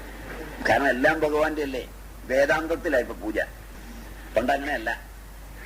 അതിന്റെ പ്രയോജനാപേക്ഷയുണ്ടായിരുന്നത് കൊണ്ട് പൂജ കഴിഞ്ഞ് ആ സാധനം കഴിച്ചാൽ രോഗം പോവും. പണ്ട് കാലത്ത് ആശുപത്രികൾ പ്രത്യേകം ഉണ്ടാക്കാത്തത് ആയുർവേദ ശാസ്ത്രത്തെ നന്നായി അറിയുന്ന പൂജ ചെയ്യുന്നവൻ, ആയുർവേദ മൂല്യമുള്ള പ്രസാദങ്ങൾ, ആയുർവേദത്തെയും ആചാരത്തെയും അംഗീകരിക്കുന്നവൻ, ഇതൊക്കെ ഉള്ളതുകൊണ്ട് ക്ഷേത്രത്തിൽ ആരാധിക്കാൻ പോവല്ലേ ഇതിരുന്ന്, ഇത് മേടിക്കാൻ പോകും. മനസ്സിലായെന്നറിയില്ല. അത് വെളിയിലും കൊണ്ട കൊടുക്കും. എനിക്കവിടെ കയറാൻ അനുമതി തന്നില്ല എന്നോർത്ത് മേടിക്കാതിരിക്കില്ല. മനസ്സിലായില്ല? എന്റെ ഓർമ്മ ശരിയാണെങ്കിൽ കരിവെള്ളൂരിന്ന് കുറച്ചകലെ പ്രസിദ്ധമായൊരു സ്ഥലമുണ്ടല്ലോ, വിപ്ലവത്തിന്റെ, കയ്യൂരല്ല, ചീമേനിയിലൊരു ക്ഷേത്രമുണ്ട്. അവിടുത്തെ ഗുരുതിയാണ് പാമ്പ് കടിക്ക് മുൻകാലങ്ങളിൽ ഔഷധമായി കൊടുത്തിരുന്നത്. ഓർമ്മയുള്ള വൈസന്മാരാരെങ്കിലും ഉണ്ടാവുമോ ആ പ്രദേശത്തു നിന്നുള്ളവര്? ഇല്ല. അന്വേഷിച്ച് നോക്കിയിട്ട് കള്ളമാണെങ്കിലൊന്ന് ഓർമ്മിപ്പിക്കണം. പാമ്പ് കടിച്ചാൽ ഉടനെ അവിടെ ഓടി ചെല്ലും. അവിടുത്തെ ഗുരുതി പ്രസാദം കൊടുത്താൽ വിഷം ഇറങ്ങുമെന്നാണ് അനുഭവം. ആ പദവാ കൂടുതൽ ശരി. വിശ്വാസം എന്ന് ആദ്യം പറഞ്ഞു, പിന്നെ അനുഭവം എന്ന് പറഞ്ഞു. ആ രണ്ടാമത്തത് എനിക്ക് കൂടുതൽ ഭക്തിയായി. ഞാൻ ഇപ്പോഴും അവിടെ പോയി ഇരിക്കണം. ഇപ്പൊ മഞ്ഞപ്പൊടിയെ കലക്കി കൊടുക്കുള്ളൂ. മറ്റത് കൊടുക്കാനുള്ള വിവരം ഉണ്ടാവില്ല. മറ്റത് മഞ്ഞപ്പൊടിയൊന്നും അല്ല കലക്കി കൊടുത്തിരുന്നത്. അതിനുള്ള ആയുർവേദ മൂല്യമുള്ള ഔഷധം തന്നെയാണ് കൊടുത്തിരുന്നത്. അപസ്മാരമുണ്ടായാൽ മൂകാംബിയിലും ദക്ഷിണ മൂകാംബി എന്നറിയപ്പെടുന്ന പറവൂർ ക്ഷേത്രത്തിലുമൊക്കെ ഒരു മുക്കുടി കൊടുക്കുമായിരുന്നു. കേട്ടിട്ടില്ല? 4 നേരം കഴിച്ചാല് പിന്നെ അപസ്മാരം ഉണ്ടാവില്ല. അപ്പൊ അന്ന് പ്രസാദങ്ങളായി പ്രാചീനർ കൂട്ടിയിരുന്നതെല്ലാം ഔഷധമൂല്യമുള്ളവയായിരുന്നു. ഇന്നങ്ങനെ കൂട്ടാനൊന്നാമതറിയില്ല. അത് കൂട്ടുമ്പോൾ കൂട്ടുന്നവന്റെ മനസ്സും കൂടി സംക്രമിക്കുമ്പോൾ ഉദാരമായി മാറിയിരുന്നു. അപ്പോ അമൃതത്വമുള്ള നിവേദ്യം, ഒരുപാട് വിധികളുണ്ട് നിവേദ്യത്തിന്. പൂക്കളുടെ കാര്യത്തിലുണ്ട്. പൂക്കളൊക്കെ അന്ന് കഴിക്കുകയായിരുന്നു. ഇന്നും മാരകമായ രോഗങ്ങൾക്കെല്ലാം സമാനമായ ഔഷധമാണ് കദളിപ്പഴം. മനസ്സിലായില്ല? An apple A day keeps the doctor away എന്നത് കാണാൻ പഠിച്ചിട്ടുണ്ട്. ഇപ്പോൾ ആപ്പിൾ മേടിച്ച് കഴിച്ചാൽ ഡോക്ടറെ വീട്ടിലാക്കും. എന്നാല് പൂജയ്ക്കെടുക്കുന്ന കദളിയുണ്ട്. ക്യാൻസറിലൊക്കെ വിശിഷ്ട ഫലം ചെയ്യുന്ന ഔഷധമാണ്. കർക്കിടക രോഗങ്ങളിൽ അപൂർവ ഫലസിദ്ധിയുള്ള ഒരു ഔഷധമാണ്. വൈദിക കാലം മുതൽ കദളിപ്പഴം കേട്ടിട്ടില്ല? പച്ച നിറത്തിലിരിക്കും. പച്ചയും മഞ്ഞയും കലർന്നാലതി. ആ ചുവന്നതല്ല. ഇപ്പൊ അമ്പലത്തിൽ പാളയംകുടം പഴം കൊണ്ട് അതിന് മധുരമുണ്ടാക്കുന്നത്. മനസ്സിലായില്ല? മൈസൂർ പൂവൻ. കാരണം മറ്റത് വളരെ ദുർലഭമാണ്. പക്ഷെ പാളയംകുടം പഴം മുറിച്ചിടുമ്പോ പേപ്പറിൽ എഴുതിയിടും കദളിപ്പഴം എന്ന് ഭഗവാൻ കരുതിക്കോണം. സങ്കല്പമാണല്ലോ എല്ലാം ലാഭം. അപ്പോ അതുപോലുള്ള ഔഷധമൂല്യമുള്ള വസ്തുക്കൾ, കറുക, ക്ഷേത്രത്തിലേക്ക് പോകുന്നവരിൽ തന്നെ നല്ലൊരു ശതമാനവും ആരാധനയ്ക്ക് പോകുന്നതല്ല, ഈ ഇതൊക്കെ വാങ്ങാൻ പോകുന്ന തന്നെ വിഷമത ഉണ്ടാവുമ്പോഴാണ്. എല്ലാ വിഷമതയുടെ അടിസ്ഥാനം മനസ്സാണ്. മനസ്സിലെ എല്ലാ ഭാവങ്ങളുടെയും സിദ്ധൌഷധങ്ങളിൽ ഒന്നാണ് കറുക. അന്ന് കൊടുത്തിരുന്ന ഭസ്മം ഇപ്പൊ കഴുതച്ചാണകവും കഴുതച്ചാണകത്തോടൊപ്പം തമിഴന്റെ കുട്ടിയുടെ ചാണകവും ഒരുമിച്ച് കരിച്ചതാ ഭസ്മം. അതിന് ഈ മൂല്യം കണ്ടില്ലെങ്കിൽ എന്നെ ചീത്ത വിളിക്കരുത്. മനസ്സിലായെന്നറിയില്ല. തമിഴ്നാട്ടിൽ നിന്നാണ് ഭസ്മം മുഴുവൻ വരുന്നത്. അപ്പൊ അത് കഴുതച്ചാണകമാണ് മിക്കവാറും കരിക്കുന്നത്. പക്ഷെ കൂട്ടത്തിൽ മറ്റേ ചാണകവും കുറച്ച് കാണും. അപ്പൊ അത് നാവേലൊക്കെ നുള്ളിയിട്ട് തൊട്ടിട്ട്